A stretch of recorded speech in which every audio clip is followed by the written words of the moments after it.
inapeperusha mtanange dakika amepiga posting dakika 21 zilizopita, na akasema kwamba Camel Park Rangers dhidi ya Osasa kwa hisani ya Camel Park Hotel, akasema kwamba mpiga zile posting. Nitakuwa napitia ujumbe wako mfupi, unasemaje kusema nasi kupitia mitandao yote ya kijamii, alafu utakuwa tunasoma ujumbe wako, unasemaje katika namna gani mambo anakwendaje. Kuna yule kipa mchezaji Ombaba Kevin ambaye ni kipa wa Camel Park Rangers, yuko chini. Mwamuzi anaenda kumwangalia pale akijaribu kumwambia kwa kaza kiuno, huu ni mpira ambao ni wa kiume, nyanyuka mchezo uendelee, na anaona yuko kwenye hali ambayo ni sawa. Anaenda kuanza hiyo ikabu ni Wycliffe Nyangecha, na piga ndefu kule kimtafuta Joshua Iratemo, inakuaje hapo katikati ya uwanja. Ukiangalia kwamba katika msimu uliopita mchezaji huyu Joshua Iratemo alikuwa ni baadhi ya wachezaji ambao walifanya vizuri sana, na ile scoring yake alikuwa nyuma takribani magoli mawili, magoli kama 5 hivi, angetawadha kuwa top scorer. Labda ufunguzi bao lake la ufunguzi katika mechi yao ya kwanza, mechi yao ya ufunguzi, inatuonyesha nini? Ni kwamba huyu Joshua Iratemo ameanza safari yake kwamba msimu huu labda huenda anafukuzia sana ile ndoto ya kuwa top scorer katika ligi hii ya division ya pili Zone C. Naam, hao ndio malengo, na anataka kuanzia pale ambapo alianzia msimu uliopita, na tayari ashapata bao moja, na nadhani malengo yake ni kwamba awe top scorer na kisaidie timu ya Camel Park Rangers ipate ushindi na isonge kwenye division ya kwanza msimu ujao. Na mchezaji ambaye natarajia kwamba atawasaidia sana kwenye ile safu ya ushambulizi, manake ni mchezaji ambaye anaweza kukupa bao wakati wowote, na pia akakupa alama 3 kwa mechi. Mashabiki wanasemaje? Nitakuwa nakwambia mashabiki wanasemaje kupitia mitandao ya kijamii. Wanasemaje mashabiki kupitia mitandao ya kijamii? Kuna kijana kwa jina la Jofu Master anasema all the best to the boys. Anasema all the best to the boys. Nitakuwa nakwambia tu wanasemaje mashabiki kwa mitandao yote ya kijamii. Kijana wampiga jezi nyeusi, kipa huyu wa Osasa anaingia goli la wazi. Namna gani nakataa tena.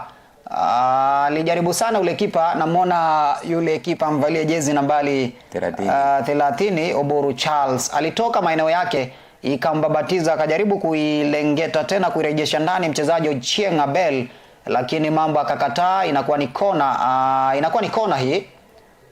Itakuwa inapigwa kona ya pili ya mchezo kwa faida ya vijana wa Camel Park Rangers. Ni kona yao ya pili, sio kona ya pili ya mchezo, ni kona yao ya pili. Namuona Wycliffe Nyangecha amefika pale, captain huyu kijana nambari 6 mgongoni Camel Park. Inapigwa kitu, namna gani inatolewa, piga pote la popote mchezaji huyu Onyango Onyango Ochieng pembezoni kusoto, anaangalia ateze wapi, lengeta kitu kinaletwa tena, tuliza katikati, Iratemo Joshua kuifikia, inatolewa na mchezaji Ndara Jose, tuliza kwenye kichwa kinalia tena. Obanga Kennedy huyu Obanga regesha ile ngoma, wanaanza tena mpira kurusha vijana huyu Moseti Brian anaangalia acheze na nani, namna gani ule mpira. Kisengere nyuma, ile play upande hapo studioni, upande wa pili pale uwanjani yupo Jemo the top scorer, kwa kicha kwamba picha zinakuja kwa njia mufti kabisa, kwa lugha zinakuja kwa njia ambayo iko sambamba, mambo yako sawa. Wanaingia Iratemo, namna gani kitu kinakoswa tena, regesha ile ngoma, inatolewa bila shaka mchezaji Ndara Joseph huyu mvale jezi nambari 20 mgongoni, kijana Ndara ni beki study, beki mzuri, beki sio wako bahatisha. Wanaingia Osasa, regesha ile ngoma, kipa mchezaji Mbamba Kevin anacheza na nani kumtafuta James pembezoni kushoto, anaangalia acheze wapi, lengeta ile ngoma katikati pembezoni ya uwanja, chenga pili naitikia, wanaingia kumtafuta Iratemo, wanaingia namna gani, mpira mrefu, inakuwa ni goal kick ile kwa faida ya mwana Osasa huyu. Kama ndo unajiunga nasi, kipindi ni kipindi cha kwanza, kipindi cha makaribisho, mgeni njoo nyumbani mwenyeji apone. Mgeni karibu nyumbani mwenyeji apone, ndio mambo yanaanza tu. Ndio mambo yanaanza lakini kwa faida ya mwenyeji ambaye ni Camel Park Rangers anacheka na nyavu kwa mara ya kwanza. Ina maana Joshua Ratemo alipata goli la ufunguzi kipindi cha kwanza, ililetwa fall nzuri zaidi, ikacheka na nyavu. Lakini katika mechi zingine ambazo zinapigwa ni kwamba kuna mechi nyingi tu ambazo zinapigwa katika ambayo ilienda half time pale katika uwanja ule wa Gusii. Ni kwamba vijana mabanati, nazungumzia Shabana Starlets dhidi wakipiga dhidi ya Iron Ladies ama Iron Ladies, walikuwa 3-1 in favor of Shabana Starlets ambao walikuwa wanaongoza magoli 3. Ndio mambo alivyo katika division ya pili. Hii division ya pili anaingia nani? Mchezaji Obanga Kennedy. Mpira unalegeshwa tena, haujatoka. Anasemaje msaidizi wa mwamuzi? Ananyanyua kibendera yule Isaac. Nyota Isaac alikuwa tayari amenyanyua kile kibendera. Mpira uko nje, unakuwa ni mpira kurusha. Atakuwa anarusha nani? Kennedy. Sio Kennedy, mchezaji huyo Omae Givon.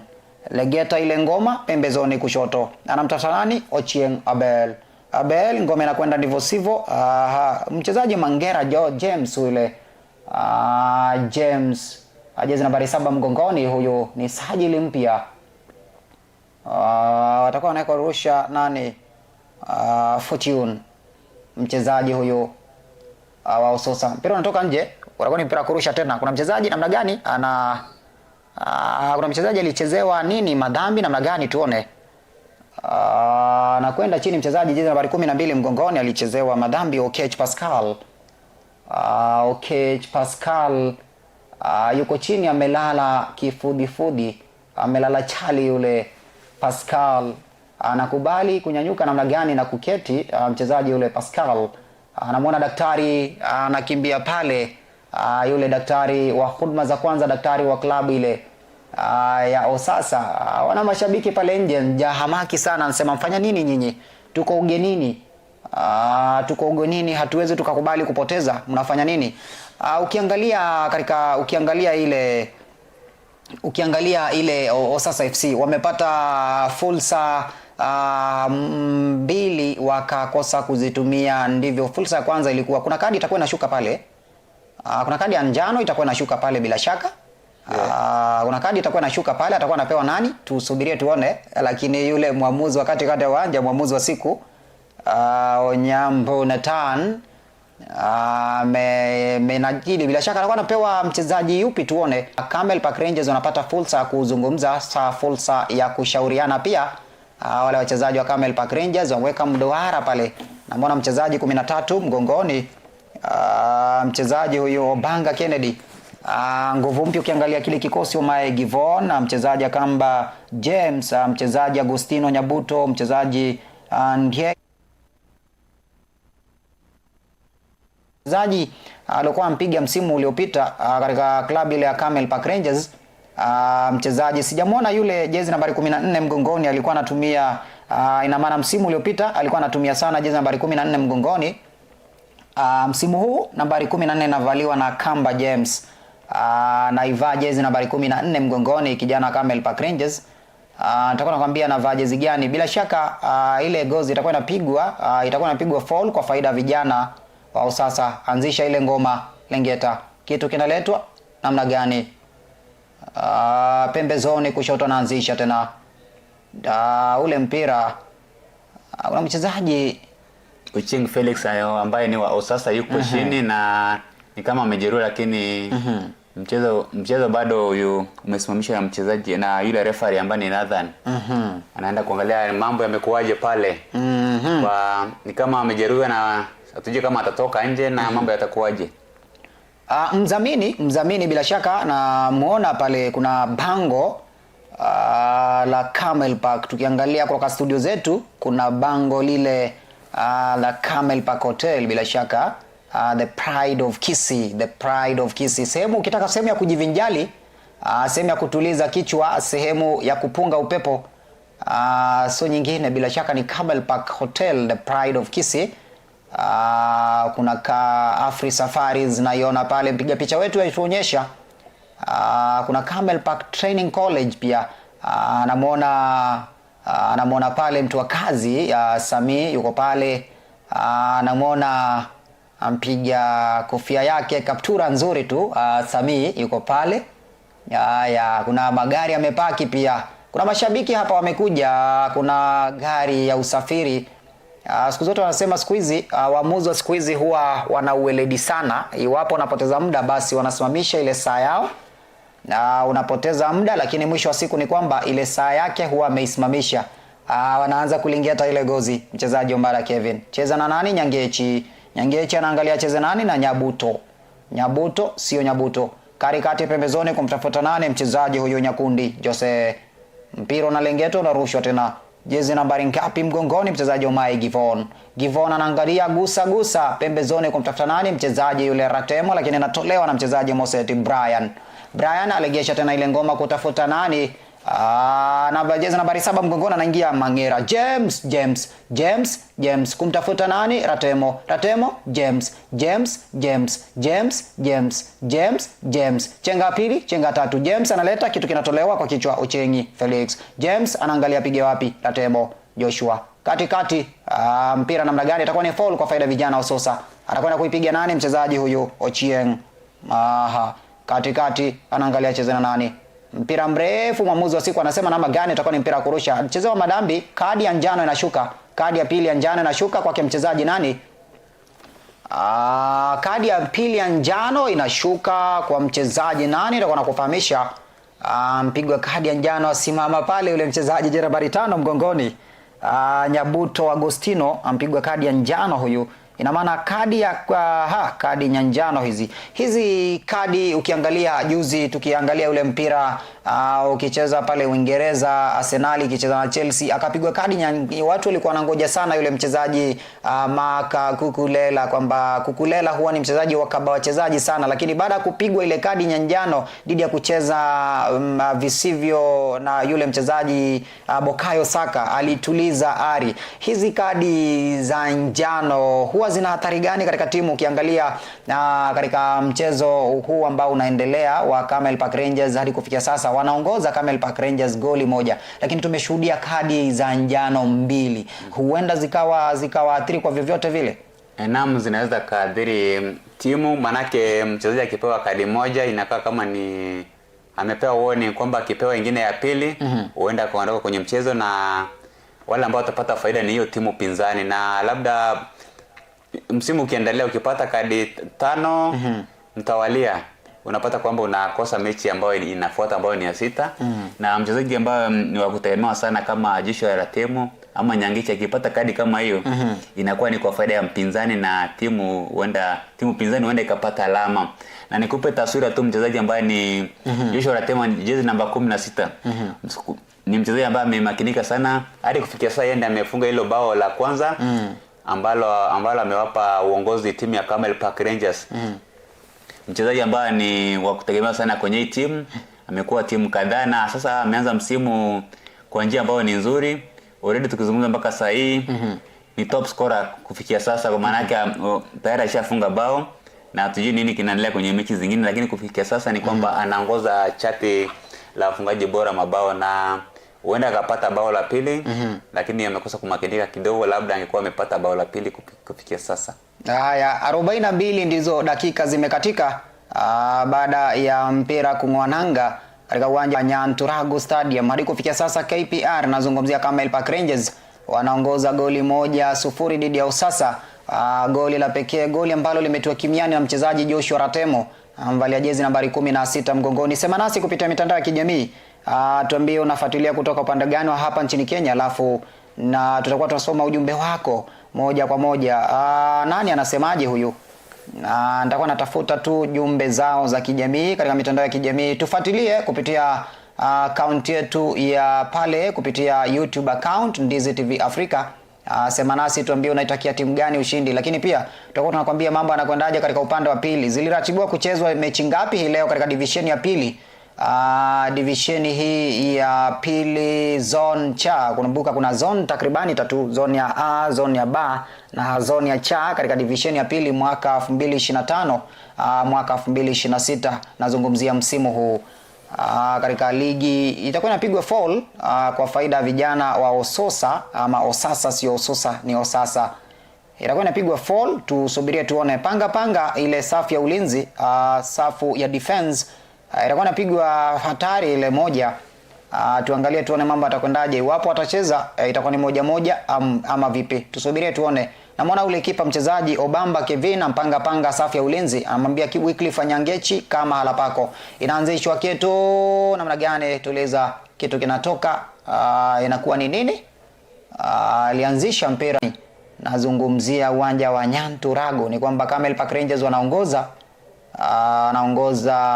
wapo kidedea, wapo kifua mbele. Zilifaa kupigwa mechi ngapi leo? Mechi zilifaa kupigwa ile mechi kati ya ilifaa kupigwa mechi ambayo imekuwa suspended ya hivi hizo msimu uliopita, lakini leo kulikuwa unapigwa mechi ya Camel Park Rangers dhidi ya Osasa ambayo inaendelea hivi sasa katika uwanja ule wa Musa Nyandusi Nyanturago. Kumbuka Nyanturago zipo mbili katika kaunti ya Kisii. Naam. Mchezo uwanja ambao unatumika ni ule uwanja wa Musa Nyandusi Nyanturago. Mechi ya Misesi dhidi ya Suna East FC ambayo ilikuwa pale Misesi pia inaendelea. Manyata United ikipiga dhidi ya Nyabinda FC Moi Stadium pale Kisumu. Global Connection mechi ambayo ilifaa kuanza saa 9 dhidi ya Hema moja pale Rigo Market County ya Nyamira. Ni mechi ambazo ilifaa kupigwa leo. Baada leo tutakuwa tunarejelea kucheza siku ya tarehe 14. Tuone mambo atakwendaje. Kipindi cha kwanza kimekamilika. Naam, tunaenda kwenye mapumziko. Timu zote mbili zikijaribu kujipanga kurekebisha makosa ili waingie kwenye mchezo, kwenye awamu ya pili ya mchezo. Wajaribu kujipanga angalau wapate ushindi, lakini wanaenda kwenye mapumziko. Timu ya Camel Park Rangers wakiwa kidedea wamepata bao moja kwa faida ya hiyo timu ya Camel Park Rangers, bao ambalo limefungwa na mchezaji jezi namba 16 Joshua Ratemo. Na naona wale wachezaji wako kwenye kiduara pale katikati ya uwanja.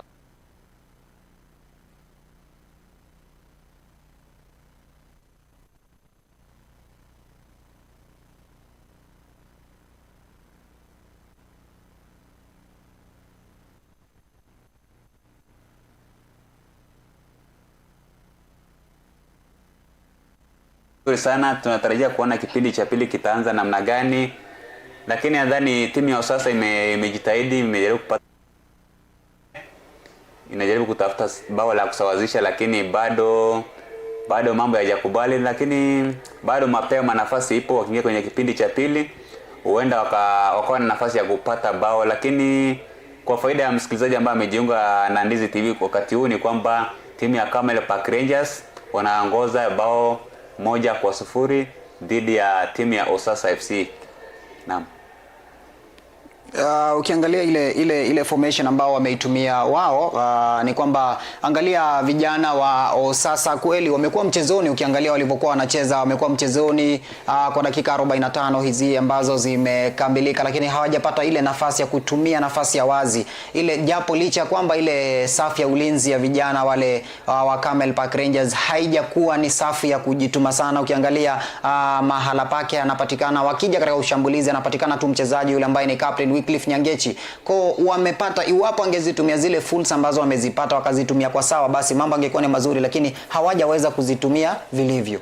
Naam, na labda sasa hivi mambo yangekwenda vile mambo yangekuwa mazuri labda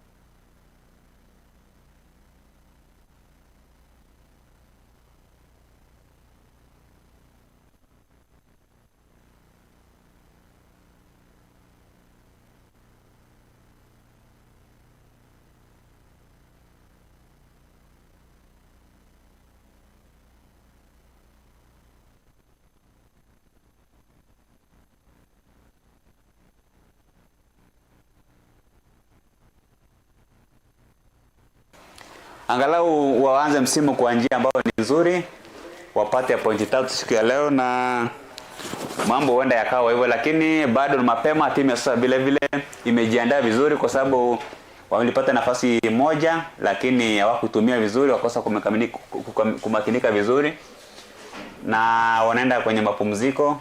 Bado timu ya Camel Park Rangers inaongoza kwa bao 1-0. Naam. Mimi kibinafsi naweza kuangalia kwamba Camel Park Rangers imepata fursa nzuri tu, lakini hawajaweza kuitumia vilivyo. Ukiangalia mchezaji Joshua Ratemo peke yake ameingia sio zaidi ya mara moja katika lile lango, lakini akakosa kutumia ile fursa. Katika football kuna kitu ambacho mimi huwa nasema kwamba in a football a chance are wasted, it's a goal counted, kulingana na mafan, kwa sababu yule fan yeye huwa ameona kwamba lile lilikuwa ni goli la wazi, lakini yule mchezaji amekosa kutumia ile fursa ya wazi kwa sababu ya kupiga lile goli.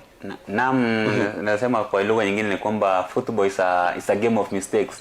Kikosa nafasi, ukifanya mistake unaadhibiwa, lakini nasema kwamba timu ya Camel Park Rangers imekosa nafasi mbili ambazo ni za wazi, lakini labda wakienda vile wameenda kwenye mapumziko, ule mkufunzi Steve Biko labda atawapa maarifa kidogo, wakija kwenye kipindi cha pili watazidi kumakinika zaidi na angalau wapate bao la pili na la tatu, wapate ushindi mnono kwenye uga wa nyumbani wa Nyantrago Stadium. Labda afanye nini yule mkufunzi wa klabu ya Camel Park Rangers, ukiangalia Steve Biko, afanye nini katika ile aweze kuongeza magoli zaidi, ikizingatiwa kwamba ndio mchezo wao wa kwanza, ni mchezo ambao walifaa labda hakijakamilika, mchezo haujakamilika kipindi cha kwanza kwa sababu ya ile home advantage. Goli moja katika football huwa sio goli la kutegemewa sana. Ilipaswa kwamba katika mtaza kuona kwenye ule mtazamo wangu ni kwamba walipaswa kuweka takribani magoli 3 katika kipindi cha kwanza, ile home advantage. Afanye nini yule Steve Biko? Je, amtoe nani amlete nani katika kipindi cha pili kuhakikisha kwamba wanatoka na sio ushindi tu, ushindi mnono dhidi ya wageni ambao ni Osasa? Nadhani kipindi cha pili kikingoa nanga, tusitarajie kwamba atafanya mabadiliko mapema. Labda atazidi kuangalia mechi hadi dakika ya 65 au 70. Manake kile kitu ambacho anafaa kufanya sasa hivi ni kuongeza mashambulizi ya pembeni. Wale wingers wazidi kushambulia, walete nafasi kwa yule mshambulizi ambaye ni Joshua Ratemo namba 16. Angalau apate bao la pili na la tatu. Lakini kwa hivyo nasema kwamba kile kitu ambacho natarajia kwamba atafanya kipindi cha pili, ingawaje hatafanya kipindi cha pili kikianza, labda baada ya dakika kama 20 hivi aongeze mashambulizi, amtoe labda na ule namba 8 ambaye amezidiwa nguvu na maarifa, awalete wachezaji wengine wawili wa pembeni, kushoto na kulia, waongeze mashambulizi, labda ndipo apate ushindi ambao utakuwa very comfortable, mabao mawili ama 3, na ashinde mchezo kwa njia ambayo atakuwa very comfortable, apata comfortable lead.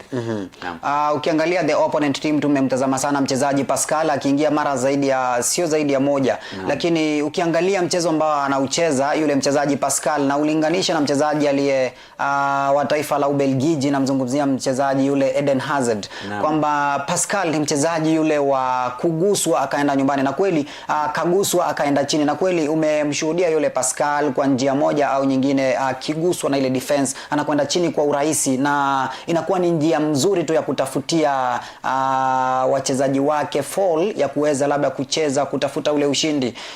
Na ukiangalia katika goal ambalo limetiwa kimiani na wachezaji wa Camel Park Rangers, ilikuwa ni fall ambayo ilipigwa. Je, kuzalisha kule zile falls nyingi zaidi kunaweza kukawa ni shinikizo zaidi kwa wapinzani wao ambao ni Camel Park Rangers kuweza angalau kupata goli la kusawazisha kabla kipindi kukamilika? Naam, timu ya Usasa imebisha mara 2 mara 3 hivi kupitia mchezaji Pascal, na amebisha mara 2, akapata foul pale, ikabu nje ya hatua kama takriban 18 hivi.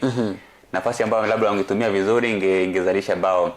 Na kuna nafasi ambayo alipata pia hicho kipindi cha kwanza, wakajaribu kupiga shambulizi za kushtukiza, lakini mwamuzi ule linesman akasema kwamba ni ameotea, akasema kwamba hiyo ni offside, na akasema kwamba anapeana ikabu kwa faida ya mwana Camel Park Rangers. Lakini timu yao sasa inajaribu kutumia zile fouls angalau kupata bao la kusawazisha, ndipo waingie kwenye mchezo, wajaribu kutafuta alama maybe 1 au 3, lakini kwa kijumla nasema kwamba Camel Park Rangers wamewazidi kidogo timu ya Osasa FC. Naam. Zile passes accuracy ukiangalia, mimi katika hii club ya Camel Park Rangers nimemwona sana mchezaji Givon ambaye ni nguvu mpya, mvalia jezi nambari 6 mgongoni. Tumemwona, hatujamwona sana yule mchezaji jezi nambari 17 mgongoni maarufu kama Maluda akishamiri katika mchezo, akionekana katika mchezo. Labda hakuja kuwa na ile miguu, hawajaelewana na wale wachezaji, ama hajasoma mchezo unakwendaje? Naam, labda hajasoma mchezo, na nimeona ule mchezaji namba 6 wa Camel Park Rangers amekuwa akishambulia sana, ameonekana sana kwenye mchezo. Lakini namba 17 mchezaji ambaye anajulikana kama kwa jina la umaarufu Maluda hajaingia kwenye mchezo vizuri. Labda anausoma mpira, lakini ile nafasi ambayo anaicheza vizuri ni wakati anashambulia kutoka pembezoni kushoto au kulia. Maana yake anapata spaces za kutosha za kukimbia. Kwa sababu ile si mchezaji ambaye anapenda kucheza katikati, anapenda mahali ambayo anachukua mchezaji moja kwa moja, anashambulia pembezoni kushoto, labda ingie kwenye kile kisanduku ama apeane cross.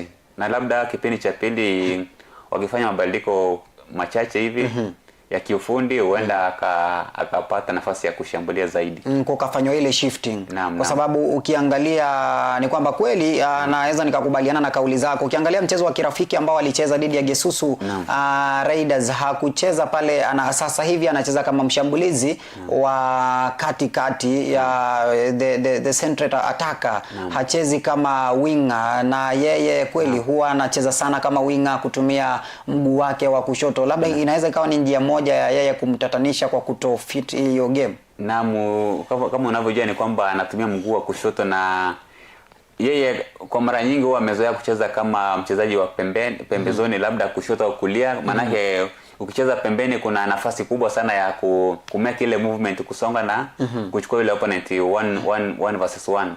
Lakini katikati tunapata kwamba wamejazana sana na nafasi ya kusonga inakuwa ngumu, kwa sababu mchezaji kama Maluda, mchezaji ambaye anapenda kushambulia kutoka pembezoni, labda kulia ama kushoto, akimpa mshambulizi wa katikati nafasi ya kujiposition vizuri. Kwa hivyo wafanya yale mageuzi ya kifundi kidogo, labda aweke kwenye ile offensive, ashambulie kutoka pembezoni. Kipindi cha kwanza kimekamilika. Iwapo mwelekezi wetu tutakuwa tunapata upande wa pili anasemaje, tutakuwa tunachukua mapumziko mafupi ama vipi? Lakini kipindi cha kwanza kimekamilika kutoka uwanja ule wa Nyanturago Stadium, mechi ya division ya pili. Msimu ni mwaka 2025, msimu wa mwaka 2026, nazungumzia 2025-2026 season division 2, ile zone cha takribani timu 16 ambazo zimeorodheshwa zinashiriki pambano lile. Ukiangalia tukianza kabla ya kuanza ule mchezo, msimamo wa jedwali ulikuwaje? Vijana wa Camel Park Rangers ambao timu zote hazikuwa zimeshiriki mchezo wote, lakini ukiangalia kulingana na ile alphabetical order na ile possibility of winning ni kwamba Camel Park Rangers walikuwa katika nafasi ya kwanza, nafasi ya 4 kuniradhi. Nafasi ya kwanza ilikuwa imeshikiliwa na Global Connection Osasa ambao wapo ugenini dhidi ya Camel Park Rangers, walikuwa nafasi ya 14. Ina maana hatua 2 nyuma. Je, kitu ambacho kwa kinadhihirisha unabaki katika nafasi gani baada ya mechi zilizoratibiwa kuchezwa hii leo zimekamilika ni zipi? Utakuwa unabaki katika nafasi ipi katika msimamo wa jedwali? Na wapi tutakuwa nakamilika hivi, basi itakuwa ni dhahiri shahiri, itakuwa ni wazi kwamba Camel Park Rangers wamewasha ama wameanza kwa kuwasha moto, sio moto wa karatasi, wameanza kuwasha moto zaidi ya pasi, moto ambao utakuwa ni moto wa kuotea mbali, moto ambao hutuzimika. Ndio safari yao imeanza. Ameanza safari nani? Ameanza mchezaji Joshua Ratemo, amevalia jezi nambari 16 mgongoni. Ameanza kwa kuipa Camel Park Rangers goli la ufunguzi wa msimu. Ina maana msimu uliopita mchezaji yule tulimuona alikuwa nyuma na mabao 5 kabla ya kutawadhwa kuwa yule best ama top scorer of the season 2024-2025 season division 2 zone chako. Joshua Ratemo ameanzisha safari yake, ameanzisha safari ya Camel Park Rangers. Tuone mambo atakuwaje. Mwamuzi wa katikati ya uwanja atakuwa anapuriza kipenga kwa dakika 90 za mchezo kwa hisani ya nani atakuwa anashinda na atakuwa ameshindwa. Siku zote wanasema katika mchezo, asiyekubali kushindwa sio mshindani, anayekubali kushinda ndiyo mshindani. Ndivyo wanasema wazee wenye ndimi za almasi. Hapa studioni yupo super producer Uma Lucas kwa usaidizi ama kwa ushirikiano, na upande wa pili kutoka viwanja vile vya Nyantrago Stadium yupo Jemo the Top Scholar pamoja na Alex Mongare, ambao wanahakikisha kwamba unapata picha, sauti na matangazo ya moja pamoja pasi na kukwama. Siku zote tunakuambia Ndizi TV Africa tupo on another level kuhakikisha kwamba unapata michezo, burudani kwa mambo ya moja kwa moja. Kipindi cha kwanza kimetamatika kutoka uwanja ule wa Nyantrago Stadium. Tutakuwa tunachukua angalau mapumziko ya dakika 5 tuweze angalau kupata tama la kumeza mate ama maji, alafu tutakuwa tunarejea kwa kukupa uhondo zaidi kipi ambacho kinafanyika upande wa pili. Lucas Ouma, kama unatupata, tuende mapumziko tuweze kwenda madukani.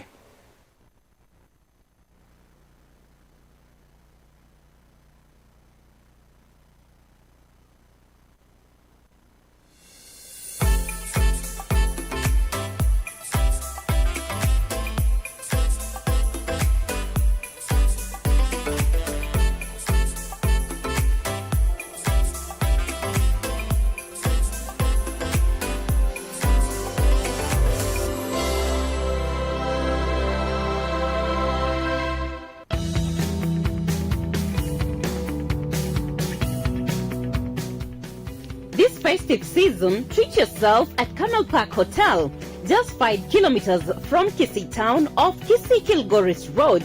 Enjoy luxury, comfort and a 10% discount on all accommodation services. Book now and celebrate in style. Camel Park Hotel, the pride of Kisii.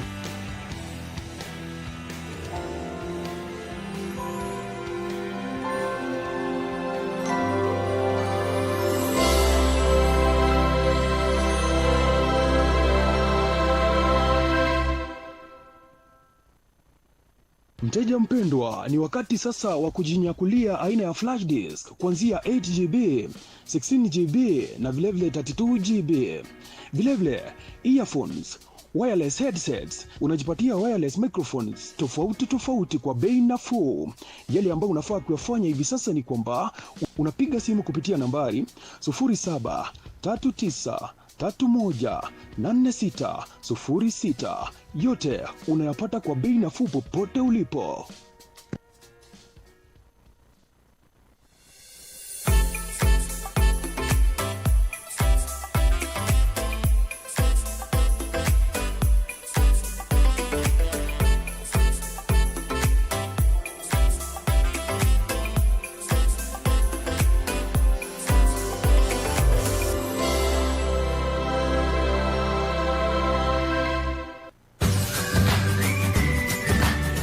Je, wajua kwamba mapishi si kazi tu ila ni sanaa? Njoo tujifunze mapishi mapya katika runinga ya Ndizi TV Africa.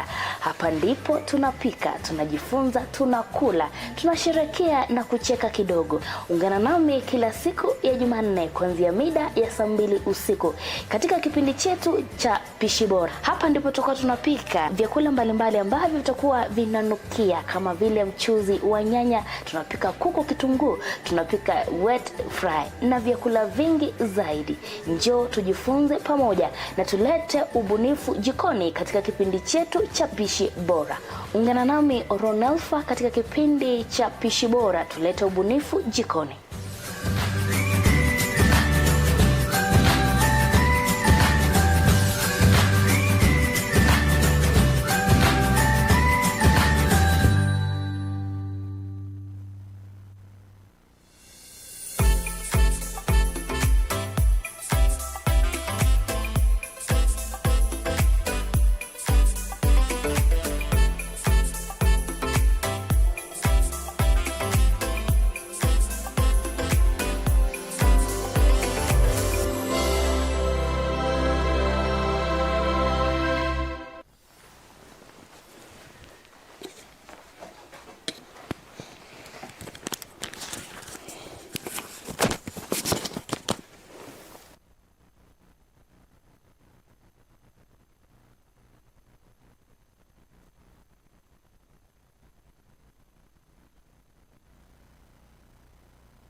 Haya.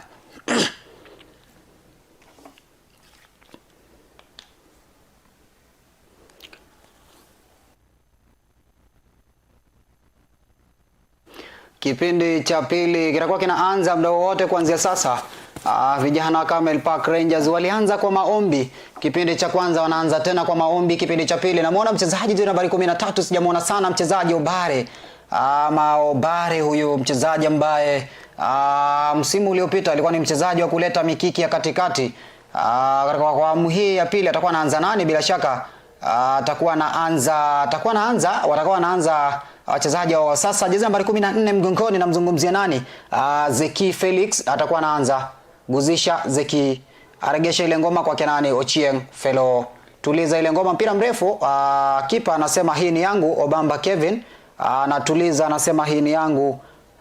Anaanza ile ngoma, cheza na nani? Kipa kijana huyu jezi nambari 4, anamzungumzia Ndega Wycliffe, tuliza ile ngoma katikati, anaangalia cheze na nani? Regesha Lengeta pembezoni kushoto mawanja, anaangalia namna gani tulize ile ngoma, hatari, kitu kinatoka, inakuwa ni goal kick ule mchezaji, na mzungumzia nani? Oburu Charles. Bila shaka atakuwa amebadilisha wingi ule mchezaji jina nambari 7 mgongoni, namzungumzia Mangera James. Mangera James maarufu sana kama Maluda, atakuwa amegeuza ile wing kama anacheza katikati ya uwanja. Namna gani tuone, hatujamuona sana kishamiri katika mchezo, lakini kama kawaida vitu vyake hivi vileta sana. Tuliza Osasa katikati ya uwanja, cheza ile pasi, anaangalia cheza na nani? Kijana huyu jezi nambari ngapi mgongoni? Omae Givon, pembezoni kushoto, anaangalia cheza na nani? Kijana yule, namzungumzia nani? Amebadilisha wingi. James, kitu kinaletwa, inakuwa namna gani? Inakuwa ni goal kick.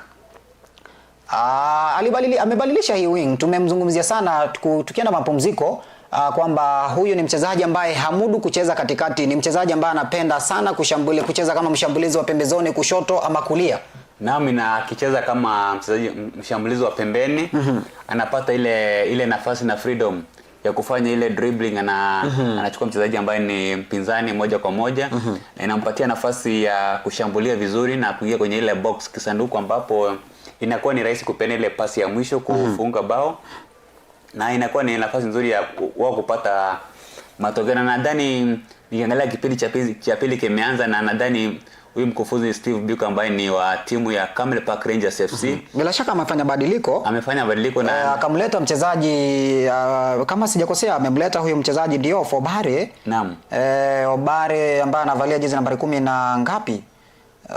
Mvalia katika kaptura yake. Obare amefanya mabadiliko huyo Obare, akaingia Obare. Nitakuwa nakufahamisha ametoka nani? Lakini nitakuwa nakufahamisha tu ametoka nani. Kipindi cha pili kama unajiunga nasi, hii ni Ndizi TV Africa. Matangazo moja kwa moja katika uga ule wa Nyanturago Stadium, lakini tupo studioni moja kwa moja kuhakikisha kwamba unapata matangazo pia. Unapata matangazo, kichwa kinaletwa, tuliza, kinatolewa tena. Jaribu kukimbilia ile gozi mchezaji, namzungumzia jezi nambari 7 mgongoni Mangara James, lakini mpira unatoka nje, unaletwa tena. Mbona yule team doctor, ni timu imejipanga sana hii. Ukiangalia yule team doctor wa upande wa sasa amepiga tracksuit yake, kali sana. Haya, leta kitu namna gani? Pembezoni, regesha kitu namna gani? Mpira unatoka. Itakuwa ni mpira kurusha, anakwenda kurusha nani? Mchezaji Andara analeta kitu, kinatolewa tena. Nyangechi anajibu kwa kichwa, tuliza kwenye kichwa kijana huyu jezi nambari ngapi mgongoni? Omae Givon, jaribu chenga, anaishiwa maarifa. Mchezaji nambari 14 mgongoni anasema sijamguza. Zeki Felix anasema mimi sijamguza, amekwenda chini peke yake. Jaribu kuingia Nyakundi Jose, aleta kitu, kichwa kinakosa tena. Regesha ngoma. Camel Park, hatari. Wangecheka na nyavu hawa. Sasa hawa wanakuja sana. Wangecheka na nyavu, lakini anamakinika yule kipa. Anasema ntanusuru jahazi. Kama ndio jiunga nasi, Camel Park Rangers inaongoza goli 1-0 dhidi ya Osasa.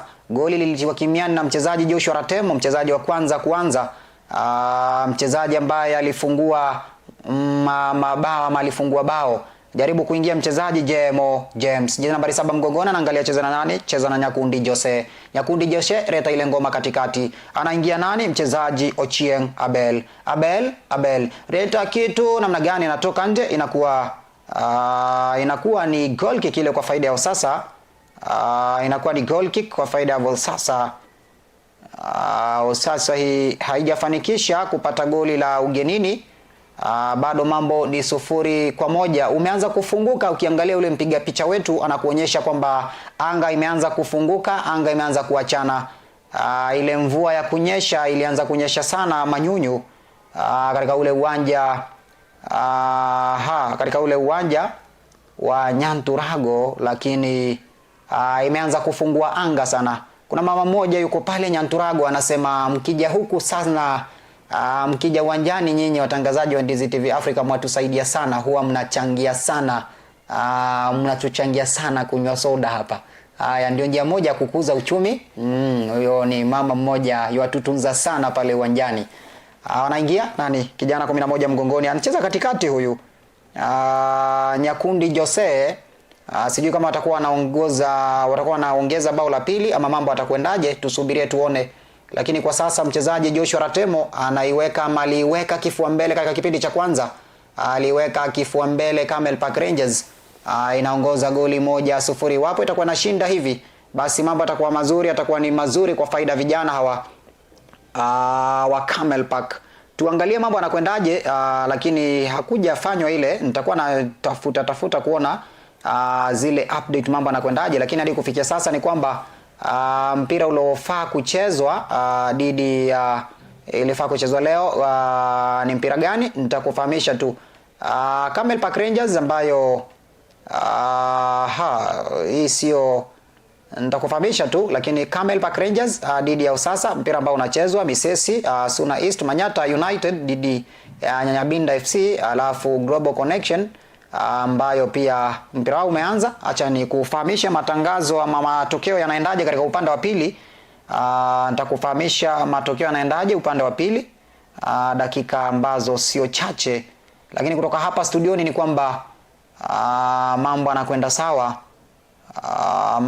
sawa. Lakini katika ile Meshemeji Derby mambo yanakwendaje ni kwamba AFC Leopards wanaongoza dhidi ya Gor Mahia pale Nyayo Stadium. AFC Leopard waliongoza katika dakika 24 hiyo Meshemeji Derby. Wanaongoza AFC Leopard. Haya tuone mambo yatakwenda,je, lakini AFC Leopard inaongoza pale katika uwanja wa Nyayo Stadium. Hii ligi hiyo ni nazungumzia ligi ya Kenya Premier League, nazungumzia Sport Pesa League, lakini mpira ambao tunakupepelushia moja kwa moja ni ligi ya FKF Division 2 ama daraja la pili, zoni ya cha zone C. Kuna mchezaji huko chini wa Usasa, kuna mchezaji huko chini yule Okumu Joseph anakubali kunyanyuka. Hizi tumeona sana wachezaji wa Usasa wanakwenda chini kwa haraka sana. Labda ni njia moja ya ile ambayo tunaita ni time wasting, kwa sababu ukiangalia kuna mchezaji huko chini, nikiendelea kuzungumza nadhani wanajaribu kutafuta zile ikabu angalau wapate bao la kusawazisha na maybe na labda waingie kwenye mchezo wajaribu kupata bao la ushindi, lakini itakuwa ngumu. Inaonekana kwamba timu ya Camel Park Rangers ina ushikamano mzuri kuliko Usasa, na nadhani mkufunzi Steve Biko ambaye ni kocha mkuu wa timu ya Camel Park Rangers amebadilisha mfumo kidogo, na ni kwamba anaenda kushambulia na wachezaji wawili ambaye mmoja wao ni yule Joshua Ratemu, jezi namba 16, akishirikiana kwa karibu sana na namba 7, jezi namba 7 Mangera James, na huku kwenye upande wa kushoto pembezoni atakuwa akishambulia Nyakundi Joseph maarufu kama Maluda. Na hii ni mechi ambayo anatarajia kwamba timu ya Camel Park Rangers itapata bao la pili na labda kuongeza la tatu. Na nikielekea kwenye mchezo mwingine ni kwamba Leopards wanaongoza kwenye ile Meshemeji Derby, na nilivyosema jana ni kwamba Leopards watachukua uongozi. Kuna badiliko linapigwa. Naam. Kuna badiliko linapigwa, atakuwa anatoka nani tutakufahamisha, lakini ni upande wa Usasa. Upande wa Camel Park Rangers pia wanapiga badiliko, anakuja kijana nambari 10 mgongoni. Tuone anaingia nani. Lakini Camel Park Rangers pia ametoka mchezaji jana akaingia nani? Nimemwona mchezaji nambari 10 mgongoni anaingia pale uwanjani. Kijana nambari 4 mgongoni pia upande upande wa sasa anaingia. Atakuwa anatoka nani nitakufahamisha. Lakini itakuwa napigwa ikabu pia vile vile. Ameingia nani? Kijana nambari 10 mgongoni. Ameingia mchezaji Onywera Dominic ameingia. Amechukua nafasi ya nani? Onywera Dominic. Vile vile Obare Diouf yuko pale. Obare Diouf ameingia, akaingia mchezaji pia ambao ampiga badiliko la sasa, mchezaji Onywera. Ni Onywera ama Onywera Dominic? Haya, inategemea na lafudhi yako, ulizaliwa wapi. Kijana nambari 4 mgongoni upande wa timu naizungumzia sasa, pia anaingia katika kiwanja. Anakuja kama super sub pale. Anakuja pale kama super sub. Nitakuwa nakufahamisha. Siku zote hizi super sub hupigwa kwa faida ya yule ambaye yuko nyuma. Hupigwa kuja kunusuru jahazi. Lakini pia wapo timu inaongoza wakapiga substitution, huwa wanaleta ile defense. Na siku zote tumeona ile defense huwa ina mambo yake pia, huwa sio ya kutegemewa sana. Ameingia kijana Otieno Calvins wa upande wa Osasa. Kijana Otieno Calvins ameingia. Alichukua nafasi ya nani? Nitakufahamisha. Calvins alichukua nafasi ya nani? Aliingia Calvins. Tuangalie mambo yanakwendaje. Kipindi cha pili, kama unajiunga nasi, Camel Park Rangers inaongoza. Nguvu mpya Domi Chabicha, mpira mrefu unatoka, inakuwa ni goal kick. Alikimbia sana yule Chabicha. Lakini maji yanazidi unga. Valia jezi nambari 16, mfungaji pekee wa goli la pekee. Na iwapo basi mpira utakuwa nakamilika hivi, basi itakuwa ni dhahiri shahiri, itakuwa ni wazi kwamba Chabicha atakuwa anaongoza katika ile klabu ya Camel Park Rangers kwa ufungaji wa goli la kwanza, goli la ufunguzi. Bila shaka yule coach Steve Biko atakuwa anampa zawadi ya kipekee kuwafungulia msimu na bao. Tuangalie mambo yanakwendaje. Nitaingia katika mitandao ya kijamii anasemaje. Sasa anapanda mtu, kitu kinapigwa kinatoka nje. Ona sana wale mashabiki mfika pale uwanjani, mashabiki waseme nasi kupitia mitandao ya kijamii Ndizi TV Afrika. Lakini pia unaweza ukasema nasi kupitia nambari yetu ambayo ni nambari ya Rafa 21575, ndio nambari yetu ya Rafa. Sema nasi unatakia nani ushindi. Alafu tutakuwa tunasema nawe, ama tutakuwa tunasoma ujumbe wako moja kwa moja. Mambo yanakwendaje kupitia mitandao ya kijamii, nani anaongoza. Wakenya wanasherehekea sana ule ushindi wa Jocelyn Chepkosgei, yule mshindi wa ubingwa mazile marathon za Valencia mwaka 2025.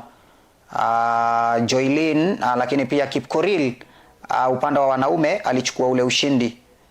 Ndio mambo anakwenda vile viwanjani, ndio mambo anakwenda hivyo.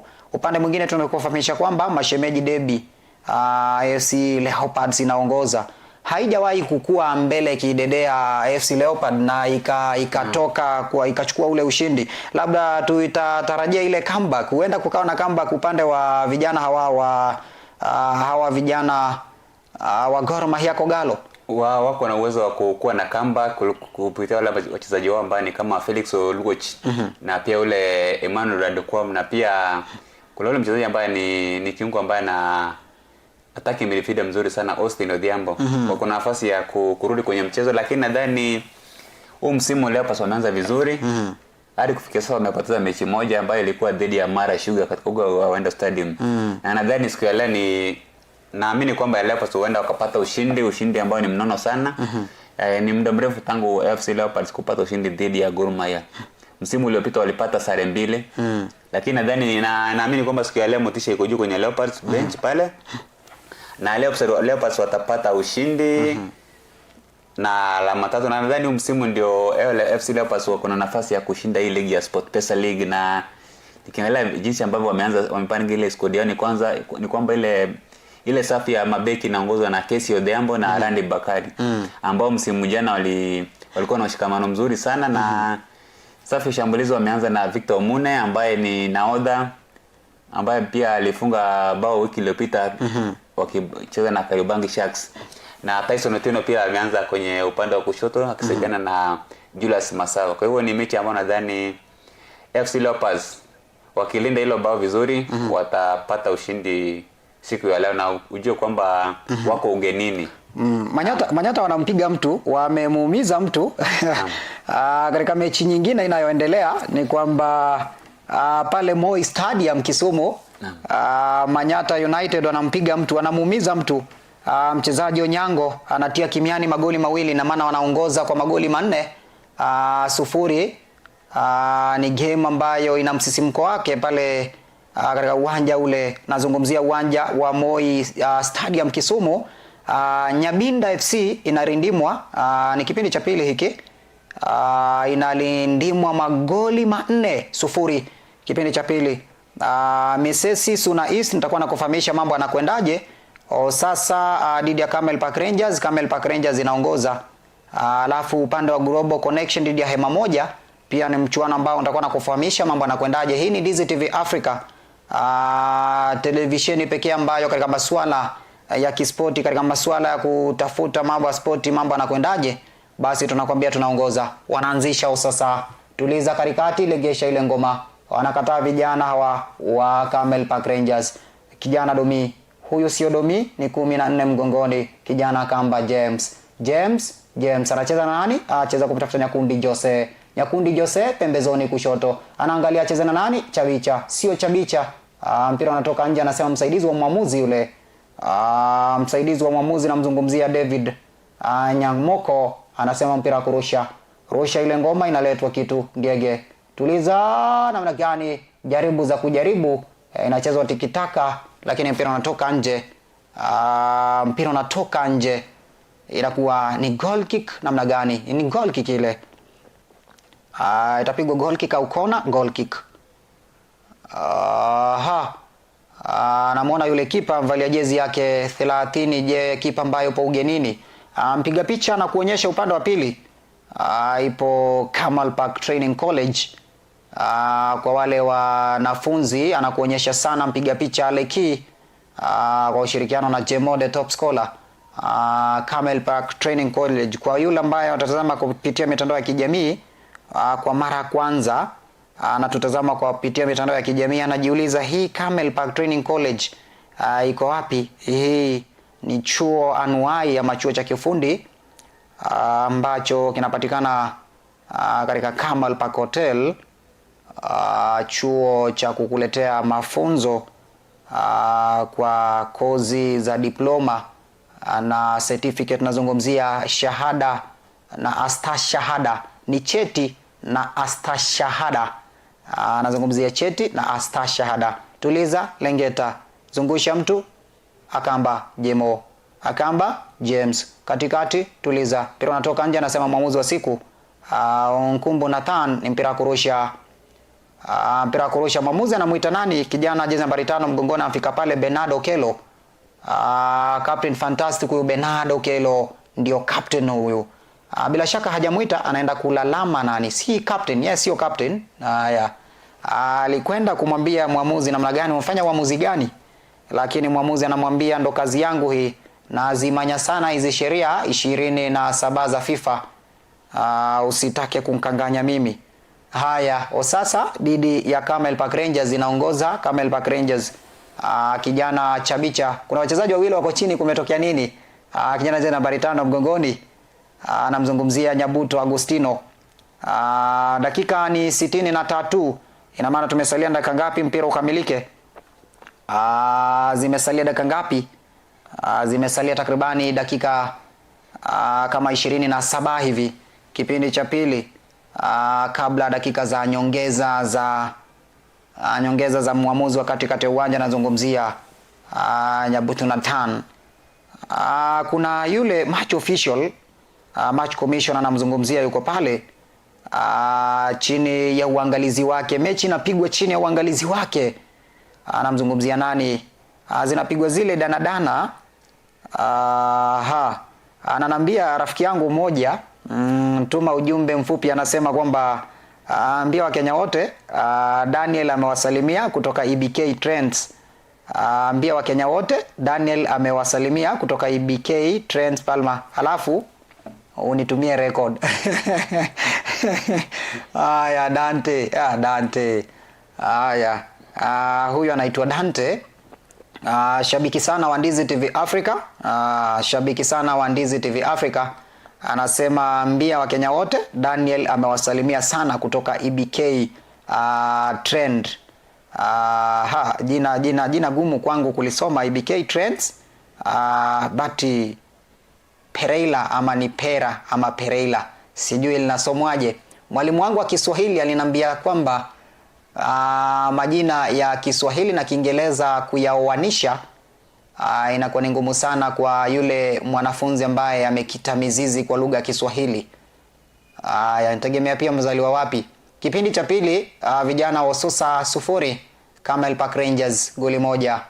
Uwanja ni Nyanturago Stadium. Sisi tunakupeperushia matangazo kutoka wapi? Kutoka studio kuu. Studio makao makuu ya tunazungumzia Ndizi TV Africa. Wanaingia Ososa, Okech, Ochieng, katikati tudiza ile ngoma. Lingeta mpira kwa juu zaidi kuzuilia. Namna gani leta katikati vijana wa Sosa. Kipa anasema yangu ampiga mpangua mchezaji Obamba Kevin. Ledeshwa tena ile ngoma. Ososa wanaingia. Leta kitu. Namna gani? Napangua tena. Haya katikati. Tuliza. Mpira unatoka nje. Namna gani? Utakuwa ni mpira kurusha. Utakuwa ni mpira kurusha, regesha kitu ndani. Ameona mchezaji Joshua Chabicha ana ile ngoma. Joshua Chabicha cheza na nani? 12 mgogodi. Leta kitu ndani, kichwa kinaita tena, wanatoa. Leta kitu tena kinatolewa. Mchezaji huyu Masinga Fortuno Kumu na Okumu Joseph wanamakinika sana wachezaji wao. Sasa wanasema sisi hatukubali tena goli la pili ukalipiga. Kwa wanazidi kuzuilia. Siku zote goli moja huwa sio goli zuri. Akamba anaingia. Leta kitu tena kinatolewa, inakuwa ni goal kick. Mpiga kichwa, alipiga kichwa kizuri. Alipiga kichwa kizuri tu. Kinatoka nje, inakuwa ni mpira, inakuwa ni kabu kwa faida ya Osasa. Anatoka wapi? Wanatoka Kendu Bay kama sijakosea. Katika Karachuonyo ni constituency. Wanatoka Karachuonyo huko. Kendo Boy anaingia, hatari, anatoa, inakuwa ni kona. Namna gani? Inakuwa ni kona.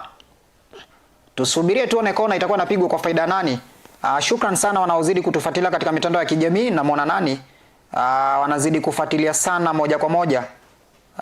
Wanafuatilia kupitia mitandao ya kijamii Ndizi TV Africa, ambao mko live. Nasema shukran sana. Tunasema shukran sana, shukran kwenu, shukran za dhati kwenu ninyi mnaozidi kufuatilia kupitia mitandao ya kijamii. Hii ni Ndizi TV Africa. Tunakwambia moja kwa moja, tunakupeperushia. Namna gani alijaribu kuingia, amemgusa yule kipa vipi? Amemgusa yule kipa, amemgusa kipa Oburu Charles. Hajamgusa, hajamgusa. Tuone. Aliruka, lakini uko chini ni Joshua Chabicha. Namna gani? Joshua Chabicha na yule kipa Oburu Charles yuko chini. Oburu Charles yuko chini. Chabicha Chabicha anakubali kunyanyuka. Namna gani? Anakubali kunyanyuka vipi? Ukiangalia hadi kufikia sasa amekubali kunyanyuka yule Joshua, amebaki chini ule Oburu Charles. Hadi kufikia sasa vijana Camel Park Rangers kipindi cha pili walionekana wameonekana kutokuwa na ule umilisi wa mipira. Ukiangalia pembezoni kushoto, mashambulizi yanafanywa na vijana wa sasa, lakini japo kumemakinika sana ile safu ya ulinzi ya Camel Park Rangers, huenda tukashuhudia goli la pili, kizingatiwa kwamba ni dakika zimekatika takribani 60 mpaka 70. Huenda wakapata goli la kuzawazisha, ama Camel Park Rangers watazidi kusalia kidedea. Naam, ninavyoangalia mchezo ni kwamba hii ni mechi ambayo Camel Park Rangers wamedhibiti sana. Ingawaje hakuna mashambulizi ambayo ni ya moja kwa moja sana vile. Lakini natarajia kwamba timu ya Camel Park Rangers huenda ikapata bao la pili na mchezo ukakamilika hivyo hivyo. Maana wameanza kushambulia pale, lakini hawajapata nafasi ambayo ni moja kwa moja kwenye kipindi cha pili. Lakini kuna matumaini kwamba huenda wakapata bao la pili na wakamaliza mchezo kidedea hivyo. Aha, ndo ubashiri wake. Camel Park Rangers huenda ikapata goli la pili. Na watu watapata goli la pili. Mambo atakuwa sawa. Kuna haya. Tumia ujumbe katika rununu yangu.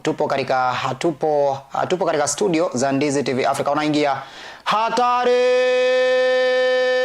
anakosa nafasi ya wazi. Joshua Chabicha baki peke yake na kipa. Japo ile safu ya ulinzi ilimkanganya kidogo, anakosa kulenga shabaha. Joshua Chabicha, jezi nambari 16 mgongoni, mfungaji pekee. Iwapo angelitia hili, basi tungehesabu. Achia tena kitu cha pili. Namna gani? Ilikuwa ni Kisengere nyuma akawa binafsi sana, akakosa kumakinika kidogo. Anakosa kumakinika. Labda angempa nafasi mchezaji mwenzake, labda tungejua wangepata bao la pili, lakini bado nafasi ipo na huenda wakapata bao la pili. Naam. Haya, tusubirie tuone mambo anakwendaje. Lakini Camel Park Rangers dhidi ya vijana hawa tunazungumzia sasa ligi gani hii? Hii ni ligi ya division ya pili. Ligi ya division ya pili katika zone ya cha. Mambo yanakwenda ndivyo hivyo. Na wanapata ikabu timu ya Osasa. Yalikuwa inapiga ikabu ama kona? Naam, kona pale na mchezo unaendelea bado, na nadhani ni fursa nyingine ambao Camel Park Rangers wanayo kwamba huenda wakachukua udhibiti wa hii mechi. Lakini ni vile hawajamakinika sana kwenye kisanduku. Labda Joshua Ratemo angewapa nafasi Camel Park Rangers kupata nafasi ya pili na kurudi kabisa kwenye mchezo, lakini naweza sema kwamba tuwape nafasi, huenda wakapata bao la pili na la tatu labda. Lakini timu pia ya Osasa inazidi kujipanga. Ile safu ya ulinzi imemakinika kipindi cha pili sana na haijaruhusu bao lolote kwenye kipindi cha pili. Lakini itakuwa ngumu kupata bao la kusawazisha. Labda nimpe mwana Camel Park Rangers ushindi wa moja kwa moja kwenye kipindi cha pili. Kwa huenda mpira ukakamilika 1-1, ukakamilika 1-0. 1-0 au timu ya Camel Park Rangers ikapata bao la pili. Manake wanashambulia sana, ni ile tu makosa kumakinika mbele ya lango. Haya. Kama unajiunga nasi, tuko katika studio kuu. Nazungumzia studio za Ndizi TV Africa.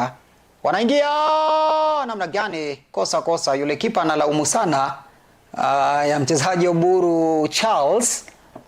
Oburu Charles anasema mnafanya nini nyinyi? Camel Park Rangers wanaonekana kurejea mchezoni. Wanaonekana kurejea katika matumaini yao ya kuhakikisha ushindi, kwamba wanapata ushindi, sio ushindi tu bali ushindi mnono. Dakika 72 za mchezo. Ilikuwa inapigwa nini? Kuna offside, badiliko. Ilikuwa inapigwa badiliko, substitution itakuwa inapigwa. Ilikuwa inapigwa substitution. Nitakufahamisha anatoka nani anaingia nani. Lakini kile kibendera kilikuwa kipo juu kuashiria kwamba itakuwa inapigwa substitution. Sasa kipa anatoka, anasema nyepesi sana huyu kijana Bamba Kevin. Anasema hii ni yangu. Dakika 72 za mchezo zimekatika. Live kutoka uga ule wa Nyanturago. Musa Nyabuto Nyanturago Stadium, ambapo yule mzalishaji wa matangazo ama mzalishaji wa picha hizi moja kwa moja kufika hapa studioni yupo pale. Timu nzima Ndizi TV Africa ikiongozwa na Jemo the top scholar, shabiki sana wa Liverpool, We will never walk alone. Haya, yuko pale mpiga picha ambazo napata picha moja kwa moja. Ni Alex Mung'are yuko pale. Alex Mung'are yuko pale. Haya, mchezaji ambaye yuko hapa alichezewa nini? Alichezewa madhambi namna gani ule mchezaji jezi nambari 5? Bernard Okello amechezewa ndivyo sivyo na wanapata ikabu kwa faida ya timu ya Osasa FC kujipanga upya, labda kutafuta bao la kwanza la kusawazisha warudi kwenye mchezo. Naam. Haya. Kipa itakuwa inapigwa kona. Itakuwa inapigwa kona kwa faida ya Osasa. Atakwenda kuipiga nani? Mchezaji Hukumu Joseph au nani? Sikiza. Atakuwa anakwenda kuipiga ile kona. Tuone angalau ile kona itazama matunda ama namna gani itakueje. Panga ukuta wa binadamu basi la mtu. Kitu kinaletwa, inakuwa ni goal kick. Kichwa kilipigwa. Kilipigwa kichwa, mpira ukatoka nje, itakuwa ni goal kick ile. Alipiga nani kile kichwa? Mchezaji jezi nambari ngapi mgongoni? Anamzungumzia Zeki Felix. Felix alipiga kile kichwa, mpira ukatoka nje. Anaanzisha nani? Nyangechi ampiga katikati kumtafuta nani? Pembezoni kulia mwa uwanja Nyakundi Jose. Kipitu kinatolewa offside. Offside, bendera ilikuwa iko juu, kile kibendera. Msaidizi wa mwamuzi nazungumzia David Nyamoko. Kwa usaidizi wa Ayonta Isaac. Ni Anyota Isaac sio Ayota. Ni Anyota Isaac. Msaidizi wa mwamuzi wa pili Anyota Isaac. Msaidizi wa mwamuzi wa kwanza ni David Nyamoko. Katikati ya uwanja anazungumzia Pilato wa siku. Anakata kesi ya Camel Park Rangers dhidi ya Osasa, yani Pilato yule ni Onyambo Nathan. Nazungumzia mwamuzi wa katikati ya uwanja, Pilato wa michezo anasema namna gani itakuwa ni goal kick kwa faida ya vijana wa Osasa. Muona kijana sajili Camel Park Rangers, ukiangalia kikosi ambacho wametumia ni kwamba wachezaji ambao wanatumia asilimia kubwa ni new signing. Naam. Angalia mchezaji ambaye tumemuona, mchezaji jezi nambari 2 mgongoni ni new signing. Naam. Ina maana ni kipi? Mbona mkufunzi namzungumzia huyu mkufunzi ambaye ni namzungumzia Steve Biko amewatumia new signing? Anatumia ile new signing kwa sababu ya kwamba angalie, je, hii new signing nimeileta, sijaweza kuijaribu, nijaribu nione inafanyaje. Ni labda anaona nini kwa kuileta new signing, kutumia wachezaji wa new signing wengi? Naam, amefanya upekuzi wake na akaona kwamba wachezaji wanaweza kawasajili, na ndio mara ya kwanza anawapa nafasi kudhihirisha uwezo wao kwenye mechi ambao ni ushindani, ambapo ndio mwanzo wa ligi umeanza. Msimu 2025 26. Kwa hivyo ameleta kama nguvu mpya kujaribu kuimarisha kile kikosi. Kumbuka kwamba msimu jana walikuwa na msimu ambao ni wakufana, wakawa top 10 pale, nadhani namba 5 ama labda 8 pale karibu hapo. Na sasa amefanya mabadiliko kidogo, akawaleta nguvu mpya ambao anatumia kwenye huu msimu ili wawe na mafanikio, na naamini sana manake hakuna sajili mpya wengi hapa kwenye hiki kikosi cha leo. Na tayari wale au nguvu mpya wamempa matunda, tumeona kwa sababu mchezaji ambaye amefunga bao jezi namba 16 Joshua Ratemo Chavicha ndiye amefunga bao la kipekee na wanazidi kuongoza kwenye hii mechi. Kwa hivyo nguvu mpya ni ameonyesha kwamba ni wachezaji ambao anawaamini na wanaweza tegemewa kwenye mechi kubwa, na tuwape muda, labda huenda wakafanya makubwa. Orangi Boaz, kijana ule wa Camel Park Rangers jezi nambari 2 ni nguvu mpya pia. Litakuwa napigwa badiliko tena. Litakuwa napigwa badiliko. Mpiga picha wetu kile kibendera akiwa amekishika kwa aina ile, inaonyesha kwamba inapigwa badiliko. Litakuwa napigwa foul. Atakuwa anakwenda kuicheza nani? Mchezaji Nyabuto Agustin ama Nyangechi Wycliffe? Tungoje tuone. Nyangechi, kipa anasema ni nyepesi sana na daka hii. Anasema ni yangu. Mchezaji huyo Oburu Charles anaipiga kutumia mguu wake wa kulia. Charles Oburu legesha rengeta ile ngoma pembezoni kushoto, anacheza na nani? Katikati inaletwa, wanatoa tena Camel Park Rangers. Legesha ile ngoma, Ososa Okumu, kichwa kinaita, inatolewa tena Camel Park Rangers. Nguvu mpya. Kijana namzungumzia nani? Joseph Nyakundi. Nyakundi Joseph. Nyakundi Joseph. Tuliza pembezoni kushoto. Kichwa mtu anakwenda juu. Anakosa, inakuwa ni nini? Sio foul, anaanzisha Osasa. Tuliza tena anakwenda juu, anaikosa mtu. Legesha pembezoni kushoto. Piga pote ile popote, namzungumzia nani? Akamba Jemo. Anasema nini mwamuzi wa siku? Pilato wa michezo ama Pilato wa mchezo Nathan anasema mpira. Kijana huyu jezi nambari 2 mgongoni, nguvu mpya Camel Park Rangers tuone. Lakini Masiaga Fortune mchezaji Andara Jose Moseti Brian wachezaji hawa wa Ososa wanaonekana wachezaji wako ange, wako macho sana safu ya ulinzi. Sijui kulitokea nini wakapigwa lile bao, lakini bila shaka mchezaji Joshua Ratemo alimtazama sana ule kipa akamwona kwa mbali. Kufahamishwa kwamba uwanja ni Musa Nyandusi Nyanturago Stadium.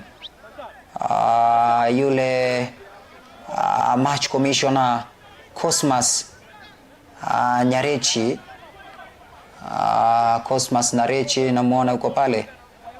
Yule match commissioner wa siku ya leo yuko pale. Moses anapigwa kitu, lakini inakuwa sio Moses, ni Cosmas Nyarechi ndio match commissioner. Walipiga fataki nzuri, wampiga foul nzuri, lakini akawa amelenga ndivyo sivyo. Inatoka nje, inakuwa ni goal kick kwa faida vijana Camel Park Rangers. Anawaambia Oburu Charles, anaambia wachezaji wenzake, anaambia wale wachezaji wa Camel Park Rangers, anaambia twendeni mbele, tokeni katika lango langu. Kazi yenu kutafuta magoli, tuzuie moja, angalau tuondoke na alama 3. Nitakufahamisha tu timu ambazo zinapigwa hii leo, lakini upande mwingine mambo sio mazuri, mambo sio mabaya. Mambo yanasonga division ya pili msimu wa mwaka 2025 mwaka 2026. Televisheni pekee ambayo itakupeperushia mambo, televisheni pekee ambayo itakupea mambo mbashara moja kwa moja ni Ndizi TV Africa katika mchezo wa division ya pili. Kuna mchezaji uko chini, ni mchezaji gani uko chini? Namuona yule mchezaji jezi namba 3 yuko chini. Na mchezo na umesimama kidogo, na nadhani baada ya hii mechi inabidi kwamba huyo mkufunzi Steve Biko aende kwenye ile drawing board kwenye mazoezi, apange kikosi vizuri ndiye aweze kuimarisha ile safu ya ushambulizi, manake wanashindwa kumakinika sana kwenye ile safu ya umaliziaji ile mipira ya mwisho ile wapate ile mabao. Finishing balls. Ya finishing itakuwa nzuri sana.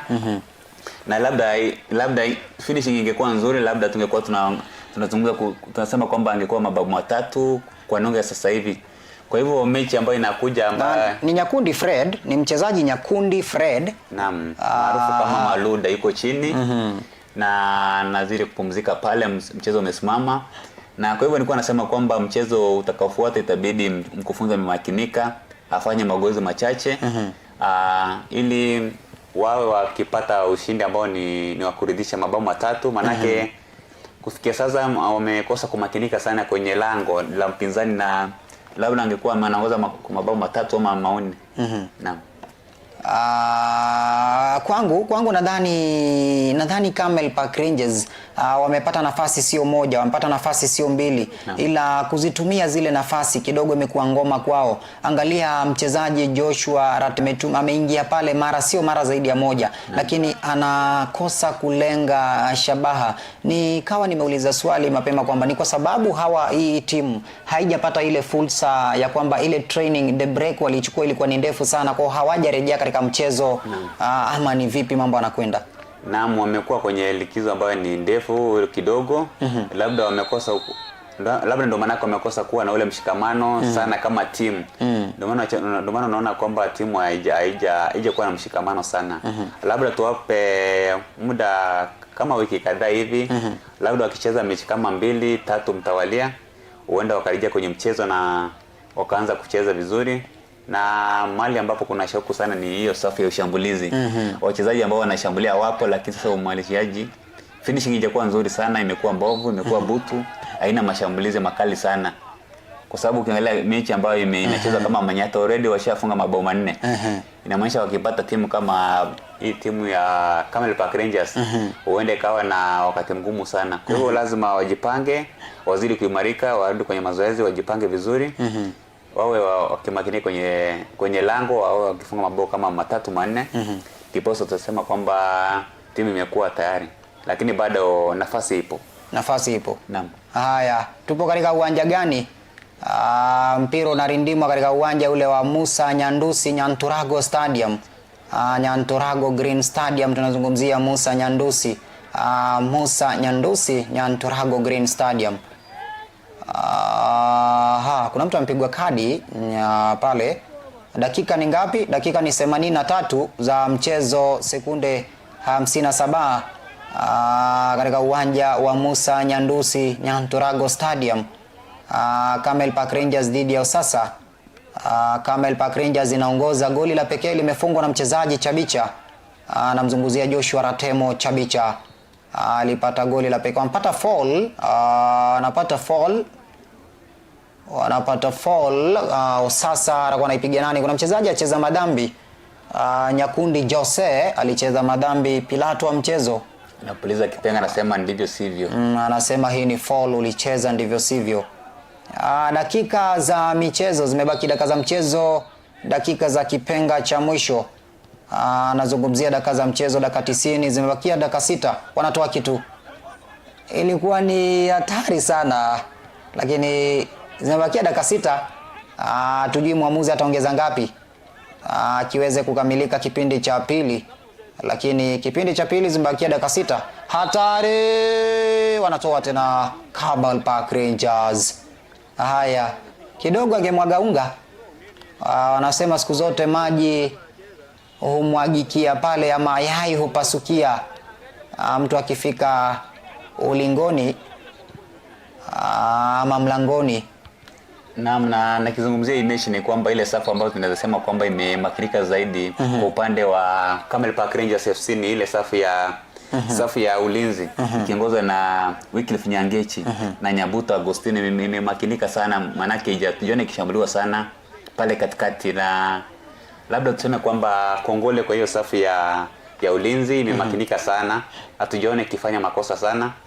Mahali ambapo kumekosekana nguvu nzuri sana ni ushambulizi, lakini kufikia sasa safu ya ulinzi ikiongozwa na nahodha Wycliffe Nyangechi imemakinika sana, imemakinika pakubwa. Haya, kwa hiyo bila shaka Steve Biko yuko pale anaangalia kikosi chake kinakwendaje. Ni nani anastahili kurekebisha, lakini anasema mchambuzi ambaye tumekuwa naye kwa siku ya pili leo, na sio ajabu utakuwa naye kila siku katika uchambuzi wa masuala ya soka. Na uweledi sana katika kuchambua soka, na kwamba Camel Park Rangers ifanye kazi sana, iongeze juhudi katika safu ya ushambulizi. Imejituma sana, lakini pia ukiangalia safu yao ya ushambulizi, umesema iongeze juhudi katika safu ya ulinzi, lakini ukiangalia safu ya ushambulizi pia imejaribu kadri ya uwezo wao, japo mambo hayajakuwa mazuri vile. Angalia yule mchezaji Joshua, mchezaji nambari ngapi, namzungumzia Mangera James, namzungumzia mchezaji Nyakundi Joseph. Ni wachezaji ambao wamejituma kuhakikisha kwamba wanapata magoli zaidi ya moja, lakini mambo hayajakuwa mazuri, bahati haijasimama.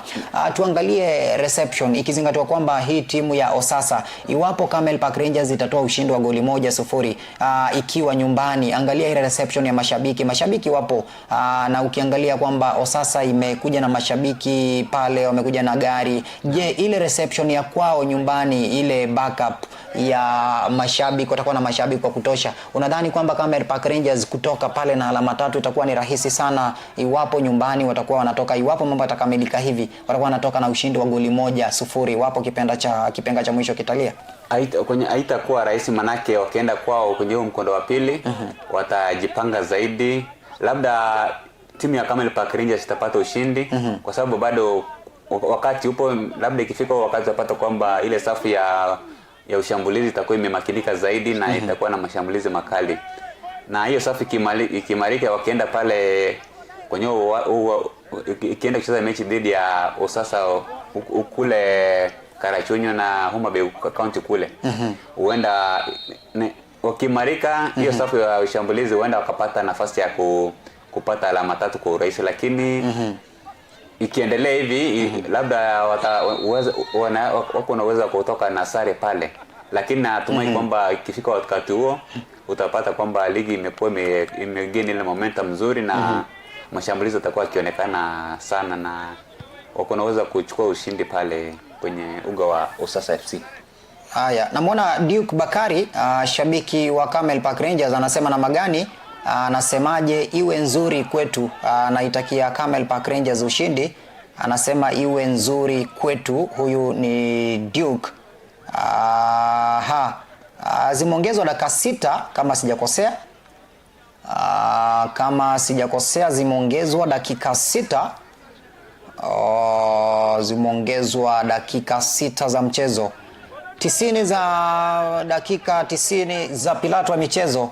90 za Onyambo Nathan, nazungumzia mwamuzi wa siku. Kitu kinacheka namna gani wanakosa tena nafasi, inakuwa ni kona. Naangalia wachezaji, mashabiki wameanza kujaja pale uwanjani. Dhairi shairi kwamba wanakuja kusupport timu yao ya nyumbani ya Camel Park Rangers. Na wamefurahia mchezo sana na wanatoka pale na furaha kwa manake mchezo unakaribia kukamilika na Camel Park Rangers wako kidedea, lakini bado dakika 6 zipo. Chochote chaweza kufanyika. Haya, katika ule uwanja wa Nyayo ni kwamba half time Gor Mahia Didi kichwa kinaletwa namna gani, wanatoa. Haya, hatari inalegeshwa inatolewa, hatari inalejeshwa inatolewa tena. Sasa makinika sana Ondara Jose, na makinika sana kutoa. Nilikuwa nazungumzia kwamba upande katika ule uwanja wa Nyayo ni kwamba mambo sio mazuri half time.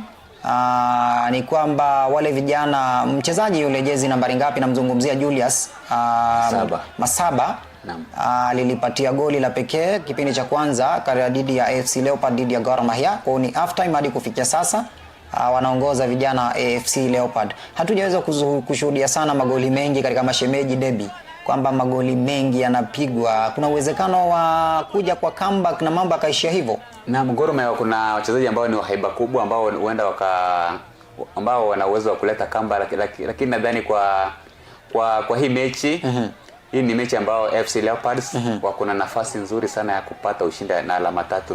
Na kama alivyosema ule rais wa klabu ile Boniface Ambani, ambaye pia alikuwa mchezaji wa FC Leopards enzi zile, pia akacheza Young Africans ya Tanzania, amesema kwamba huu msimu wanatafuta taji na imekuwa wazi kwamba wanalenga kuchukua ubingwa, manake Gor Mahia wamepoteza mechi 2 hadi kufikia sasa.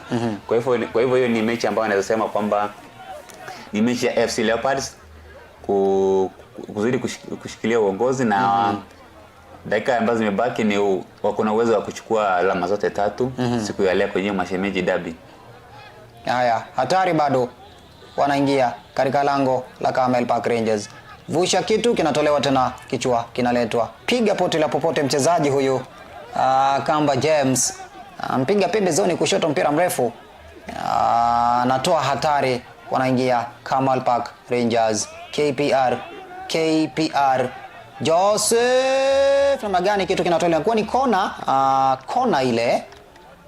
Inakuwa ni kona ile. Katika mitandao ya kijamii Junior Mokaya anasema 100% agree. Duke Bakari pia anasema wauwe kabisa. Haya, shabiki wa Camel Park Rangers hawa katika mitandao ya kijamii unaweza ukatuhama ukaifuatilia Camel Park Rangers katika ukurasa wao ama ukurasa official page ya Facebook page ni Camel Park Rangers, Camel Park Rangers FC, Camel Park Rangers FC. Ufike katika mitandao ya kijamii uweze kufollow, comment, share, like, lakini pia tufuatilie kupitia mtandao wa kijamii Ndizi TV Africa, Facebook page yetu Ndizi TV Africa. Tufuatilie pia kupitia ile YouTube page yetu Ndizi TV Africa. Tupo live kabisa kupitia mitandao yote ya kijamii. Unaweza ukasema nasi, ukacomment, ukashare. Lakini SMS namba yetu ni 21575 ndio SMS namba yetu. Dakika 3 za mazidadi, dakika 4 za mazidadi za muamuzi zimekamilika. Bado dakika ngapi? Bado dakika 2. Aliongeza dakika 6. Sasa vijana Camel Park Rangers dhidi ya vijana wa sasa wanacheza na dakika ngapi? Wanacheza na dakika 1 na sekunde 50 na ngapi? Sekunde 40. Dakika 1 sekunde 40. Tungoje kipenda cha muamuzi. Wanaingia, wanapanda. Camel Park Rangers wanapanda. Chabicha wanapanda. Camel Park Rangers, namna gani? Mpira unatoka nje. Haujatoka. Regesha ile ngoma, kichwa kinaita tena. Tuliza. Aliregesha ile ngoma, haikutoka nje. Namzungumzia mchezaji huyu, sio Nyakundi Fred, namzungumzia Nyakundi Joseph.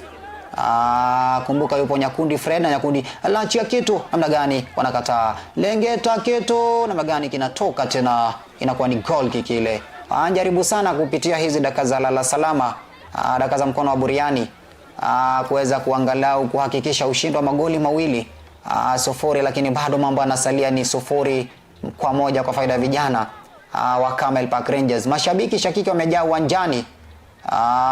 Kipa yule mchezaji namuona Obamba Kevin anashika ile ya mazidadi. Bakia dakika 1 ya mazidadi ya muamuzi wakati kati ya uwanja. Namzungumzia Pilato wa mchezo Onyambu Nathan anasalia na dakika 1 ya mazidadi. Anasalia na dakika 1 ya mazidadi, alafu sekunde zinasalia. Namna gani? Kipindi cha pili amekamilisha mambo. Kipindi cha pili kimekamilika. Kutoka uga wa Nyanturago Stadium.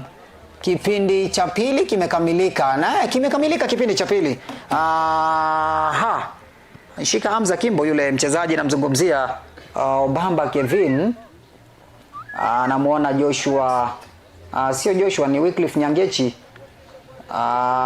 Yule mwamuzi wa siku anakwenda pale kuwasalimia wale wachezaji. Tutakuwa tunarejea kufunga kazi kabla kumpisha yule mwanahabari mwenza atakayekuja kwa lugha ya Kiswahili kwa taarifa za saa 1. Anamzungumzia Nelfa. Atakuwa na kuja studioni kwa taarifa za saa 1. Lakini umeonaje, mambo yamekwendaje? Kwangu sioni kama ni fursa nzuri umekuwa ni mchezo mzuri. Mimi siwezi nikasema kwamba umekuwa ni mchezo mzuri kwa timu ya Camel Park Rangers, ikizingatiwa kwamba Camel Park Rangers imekuwa nyumbani. Mchezo wao wa kwanza wa ufunguzi walitarajiwa labda kufunga ama kuchukua ushindi wa goli moja, sio ushindi wa goli moja, walitarajiwa labda kushika ushindi wa goli 2 ama 3-0. Wako nyumbani kwa mara ya kwanza kwa mchezo yao. Unadhani kwamba ni nafasi nzuri kwao kushinda nyumbani kwao goli moja? Imekuwa ni mchezo mzuri kwao kushinda goli 1-0 dhidi ya wageni ambao ni Osasa. Na imekuwa ni mechi ya kwanza ya ufunguzi. Ndio timu imeanza ligi, bado hawajaingia kwenye fomu nzuri sana. Ndio mechi ya kwanza competitive. Wanaanza kwa msimu na nasema kwamba Kongole wamepata alama 3 nyumbani. Jipanga, imekuwa mechi zaidi ya mechi, burudani zaidi ya burudani, soka safi, lakini wazidi kujimaisha zaidi. Tunatarajia wazidi kufunga mabao zaidi ya 2. Ndipo ligi ikianza kuwa na ushindani, kwa napata ushindi ambao ni mnono. Isikuwa na shinda 1-0 kwa sababu 1-0 ilienda ukapoteza hiyo mechi rahisi.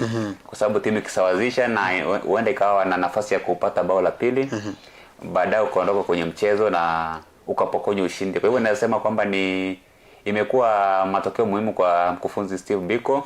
Maanake mechi ya kwanza ya kufungua ligi amepata bao moja na alama 3, clean sheet, haja concede bao lolote, na atazidi kuimarisha hicho kikosi kiwe na mshikamano mzuri, kwa sababu mechi bado ni nyingi zimesalia kwenye mkondo wa kwanza. Maanake wamekata mechi moja zikabaki 14. Kwa hivyo anasema kwamba ni kongole kwa mkufunzi na benchi nzima ya ukufunzi na kwa wachezaji pia, na vile vile kwa mashabiki ambao wamejitokeza. Tunasema kwamba shukrani kwa kuja na zidi kusupport hiyo timu ya nyumbani Camel Park Rangers. Nasema kwamba mbele kuna mazuri mbele. Kweli. Naam. Ukiangalia tuzungumzie substitution ambazo amezipiga Steve Biko. Amepiga substitution karibia, tumemwona amemleta mchezaji Nyakundi Freddy, amemleta Orangi Boaz, akamleta mchezaji yule Obare, amemleta mchezaji Onywera Dominic. Amewaleta wachezaji 4. Ina maana alikuwa amebakia na nafasi moja kupiga substitution zote 5. Labda kwake yeye kama mkufunzi wa Camel Park Rangers Steve Biko, imekuwa ni nafasi nzuri ya yeye kutumia wale wachezaji ambao ni sajili mpya, kuangalia wanavyocheza. Mimi binafsi labda sikutarajia kwamba angepiga substitution 4. Angalia zile friendly matches ambazo wanacheza sana hawa Camel Park. Wao mimi naweza nikasema kwamba wao huzicheza modern series. Ukiangalia wanapiga timu mabao 5, mabao 4, mabao 3, tofauti na timu ambayo iliwahi kuwapiga mabao mengi ilikuwa ni Shabana FC ambayo iliwapiga magoli 4-1. Labda Steve Biko ni kipi akifanya kuhakikisha kwamba ule ushindi wa imara ambao anaupata katika michuano hii ya mechi za kirafiki una reflect katika michezo ambayo ni league? Naam, kwenye mechi za kirafiki ni kujipima nguvu na kuwapa wachezaji wapya nafasi ili waangalie wanaleta ubora upi kwenye timu. Na sasa kwenye ligi taswira ni tofauti, kwa maana unajaribu sasa pale kubadilisha mfumo na nadhani lengo lake ni tofauti kwenye ligi. Na kipindi cha kwanza amecheza akapata bao moja. Katika kipindi cha pili akabadilisha wachezaji 4. Lengo lake lilikuwa ni kushambulia zaidi, kujaribu kubuni zile nafasi za kupata bao, na ndio maana unaona analeta wale washambulizi labda angalau wapate bao 1-2, waongeze nguvu kwenye ile safu ya mashambulizi ndio wapate ile comfortable win. Kwa sababu kupata ile comfortable win ni mzuri, kwa sababu huwezi jua timu imejipangaje au wapinzani wanaweza pata bao la kusawazisha na labda baadaye wakapata bao la ushindi na wakaponyoka na alama zote 3. Kwa hivyo nasema kwamba amefanya mabadiliko kulingana na vile mchezo umekuwa ukibadilika. Ukiwa unatafuta bao zaidi na inabidi umeshambulia zaidi, na ikiwa unafungwa mabao mengi inabidi unaleta wale mabeki na viungo wa kabaji kujaribu kuzuia yale mashambulizi na kukata ile mipira. Naam. Tuzungumzie mchezo angalia kwamba kuna timu ambazo inafanya nazo Camel Park Rangers ipo nao katika sehemu moja. Sasa hivi umekamilika mpira wao, wamepiga mtu magoli 4. Nitakuwa naangalia ile full time mambo yamekondaje, lakini Manyata FC bila shaka ni timu ambayo inatoka pale Kisumu kama sijakosea. Na imempiga mtu katika mchezo wao wa ufunguzi, imempiga Nyabinda FC magoli 4-0 katika kipindi cha kwanza. Ukienda mapumziko ilikuwa ni magoli 4-0. Hii inapeana warning gani kwa zile timu ambazo zinakuja? Angalia Global Connection ni timu ambayo ilikuwa ina ushindano mzuri tu msimu uliopita. Msimu huu pia ni timu ambayo iko sawa. Je, kupiga mtu magoli 4 na zaidi inatoa message gani kwa mpinzani? Na imeleta kushinda mabao 4 na ni mechi ya funguzi, wapo nyumbani hawajafungwa bao, inatuma ujumbe fulani kwamba tumejiandaa vizuri, tupo tayari kupambana hadi mwisho na tunakuja na malengo kuingia kwenye Division 1 tukizidi kuimarika. Na hiyo Manyata itabidi miangaliwa sana kwa sababu ni timu inaonekana kwamba iko na wachezaji wazuri. Na pia Global Connection ambayo ilikuwa ikicheza ni timu nzuri vile vile, imejipanga. Msimu uliopita ilikuwa na matokeo ambayo ni ya kufana, hadi ikashiriki kwenye ile kombe la FKF Cup maarufu kama Mozart Cup. Ikaanza mechi ya ufunguzi nyumbani Gusii Stadium, ikacheza na Nairobi United. Nairobi United ambao sasa hivi iko kwenye league. Iko kwenye ligi ya Kenya Premier League maarufu kama SportPesa. Vile vile wako kwenye ile kombe la mashirikisho la CAF. Ambapo wako na wanacheza na zile timu kama AS Maniema Union ya DR Congo, Azam ya Tanzania na Wydad Casablanca ya huko Morocco. Na hiyo timu ya Nairobi United iliwapiga mabao 3-1. Kumaanisha kwamba hiyo Global Connection ni timu ambayo imejipanga na ni timu ambayo pia huenda ikawa na msimu wa kufana sana. Naam. Labda tuzungumzia wapinzani ambao wamecheza na Camel Park Rangers. Nazungumzia Osasa kutoka pale Karachuonyo, Homa Bay County. Umeona kwamba ni wachezaji ambao wamejituma licha kwamba wako ugenini, hawajaweza kupigwa magoli zaidi ya mawili, wamepigwa goli moja na ile defensing yao ikaweza kuhakikisha kwamba wanajaribu kadri ya uwezo wao. Je, tuangalie ile attacking yao na vile ambavyo wao wenyewe wanajituma.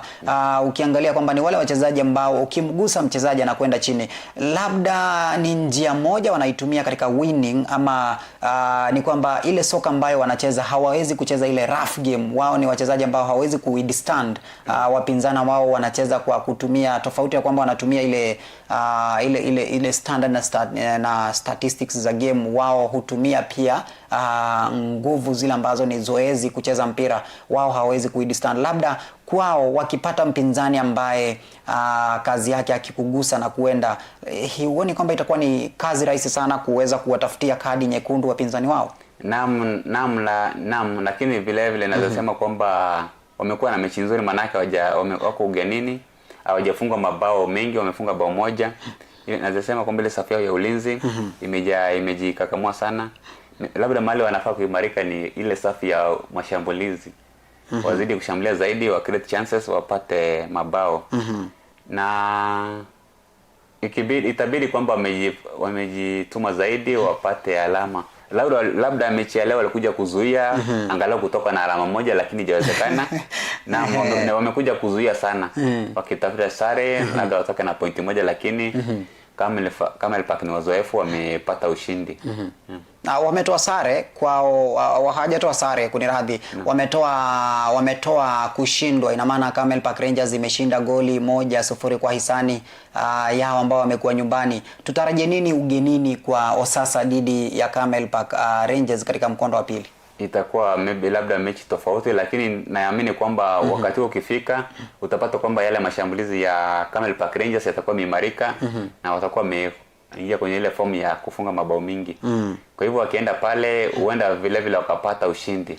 Lakini itategemea vile Camel Park itakuwa imejipanga ikifika wakati huo, manake si sasa hivi itakuwa ni mwaka ujao.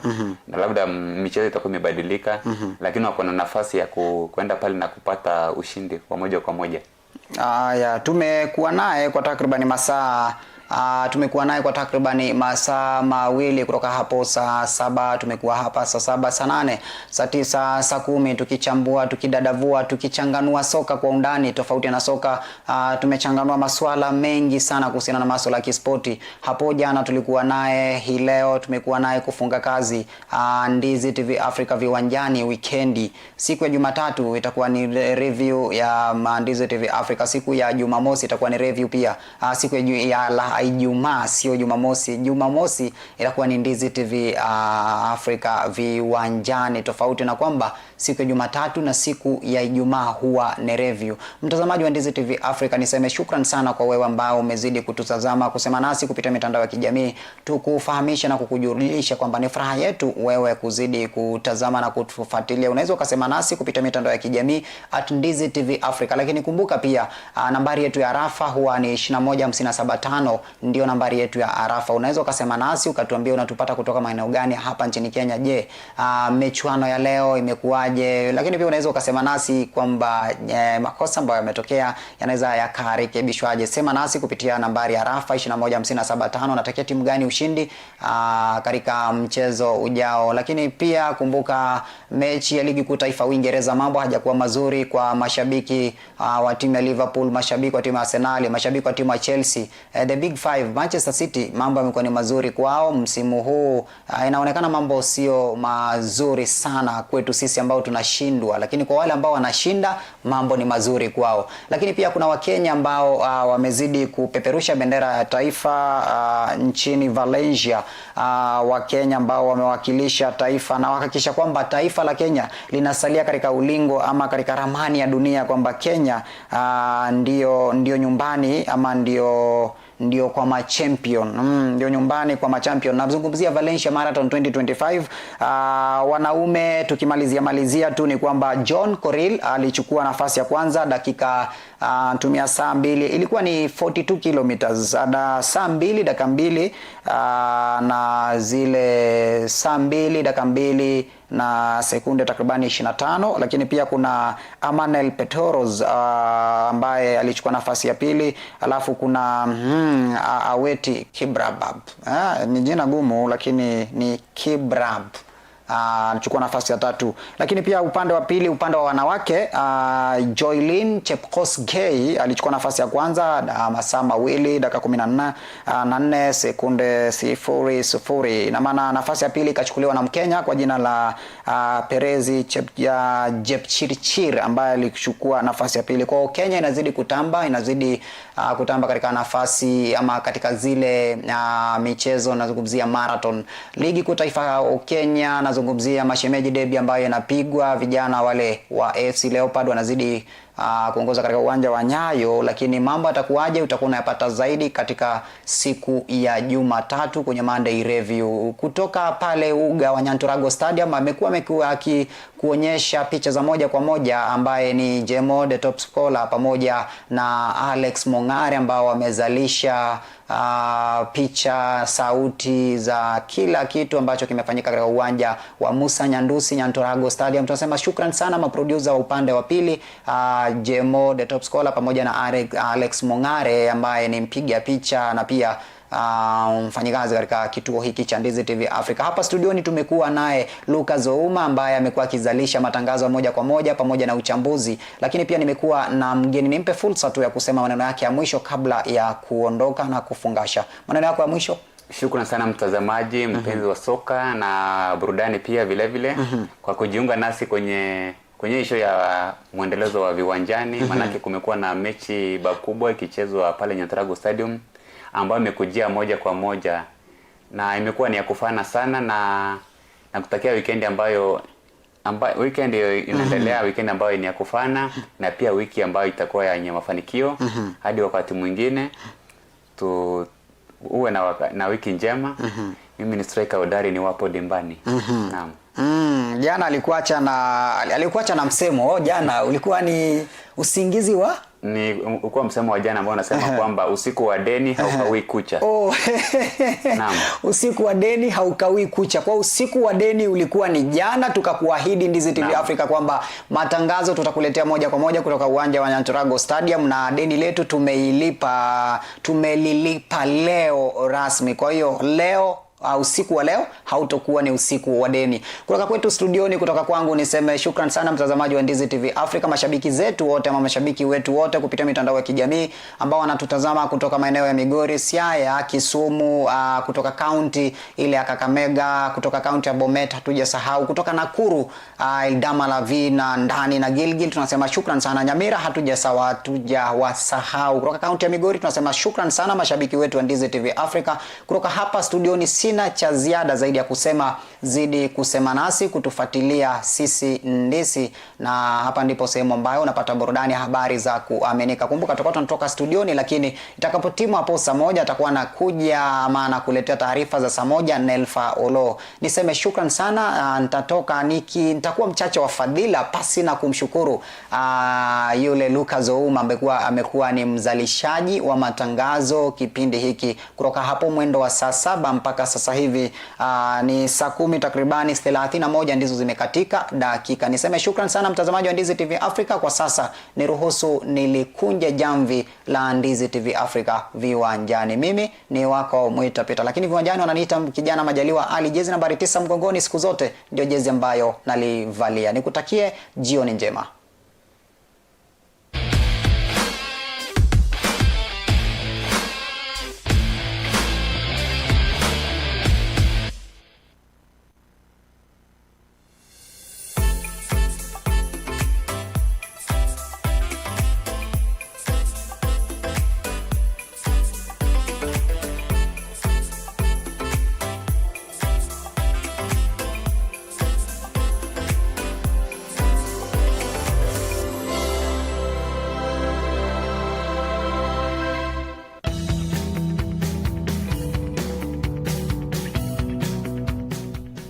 This festive season, treat yourself at Camel Park Hotel, just 5 kilometers from Kisii town off Kisii Kilgoris Road.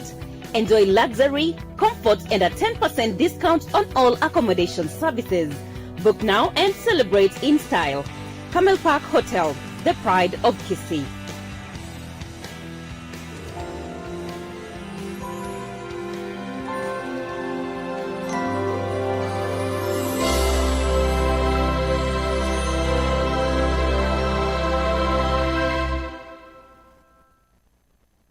Mteja mpendwa, ni wakati sasa wa kujinyakulia aina ya flash disk kuanzia 8GB, 16GB na vilevile 32GB. Vilevile earphones, wireless headsets, unajipatia wireless microphones tofauti kwa bei nafuu. Yale ambayo unafaa kuyafanya hivi sasa ni kwamba unapiga simu kupitia nambari 0739318606. Yote unayapata kwa bei nafuu popote ulipo.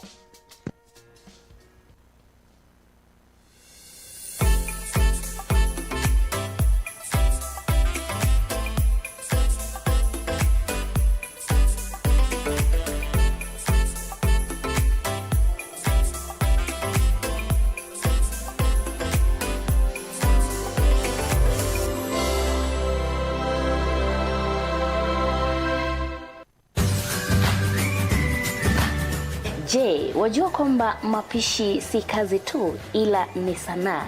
Njoo tujifunze mapishi mapya katika runinga ya Ndizi TV Africa. Hapa ndipo tunapika, tunajifunza, tunakula, tunasherehekea na kucheka kidogo. Ungana nami kila siku ya Jumanne kuanzia mida ya saa 2 usiku katika kipindi chetu cha Pishi Bora. Hapa ndipo tutakuwa tunapika vyakula mbalimbali ambavyo vitakuwa vinanukia kama vile mchuzi wa nyanya, tunapika kuku kitunguu, tunapika wet fry na vyakula vingi zaidi. Njoo tujifunze pamoja na tulete ubunifu jikoni katika kipindi chetu cha Pishi Bora. Ungana nami Ronelfa katika kipindi cha Pishi Bora, tulete ubunifu jikoni.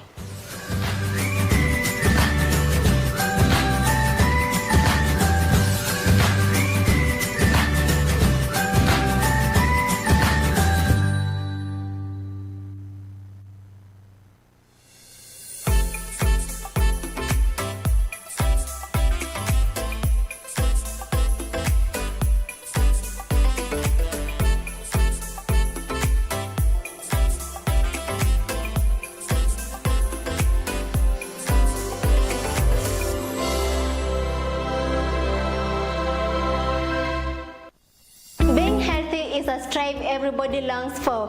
Human beings will spend their time online searching remedies for conditions challenging them. Some will go to medical facilities seeking medical help, while others will use herbal means to keep their health hazards. I am Chemutai Kirui, and every week on Afya Yetu, we open the doors for life-changing conversations from wellness and nutrition, preventing diseases, managing chronic illnesses, and even mental health. We bring expert advice, real-life stories, and practical solutions that touch every part of your life. Join me, Chemutai Kirui, on Ndizi TV Africa Afya Yetu Health Show every Friday from 7:30 to 8:30 p.m. and be part of the change.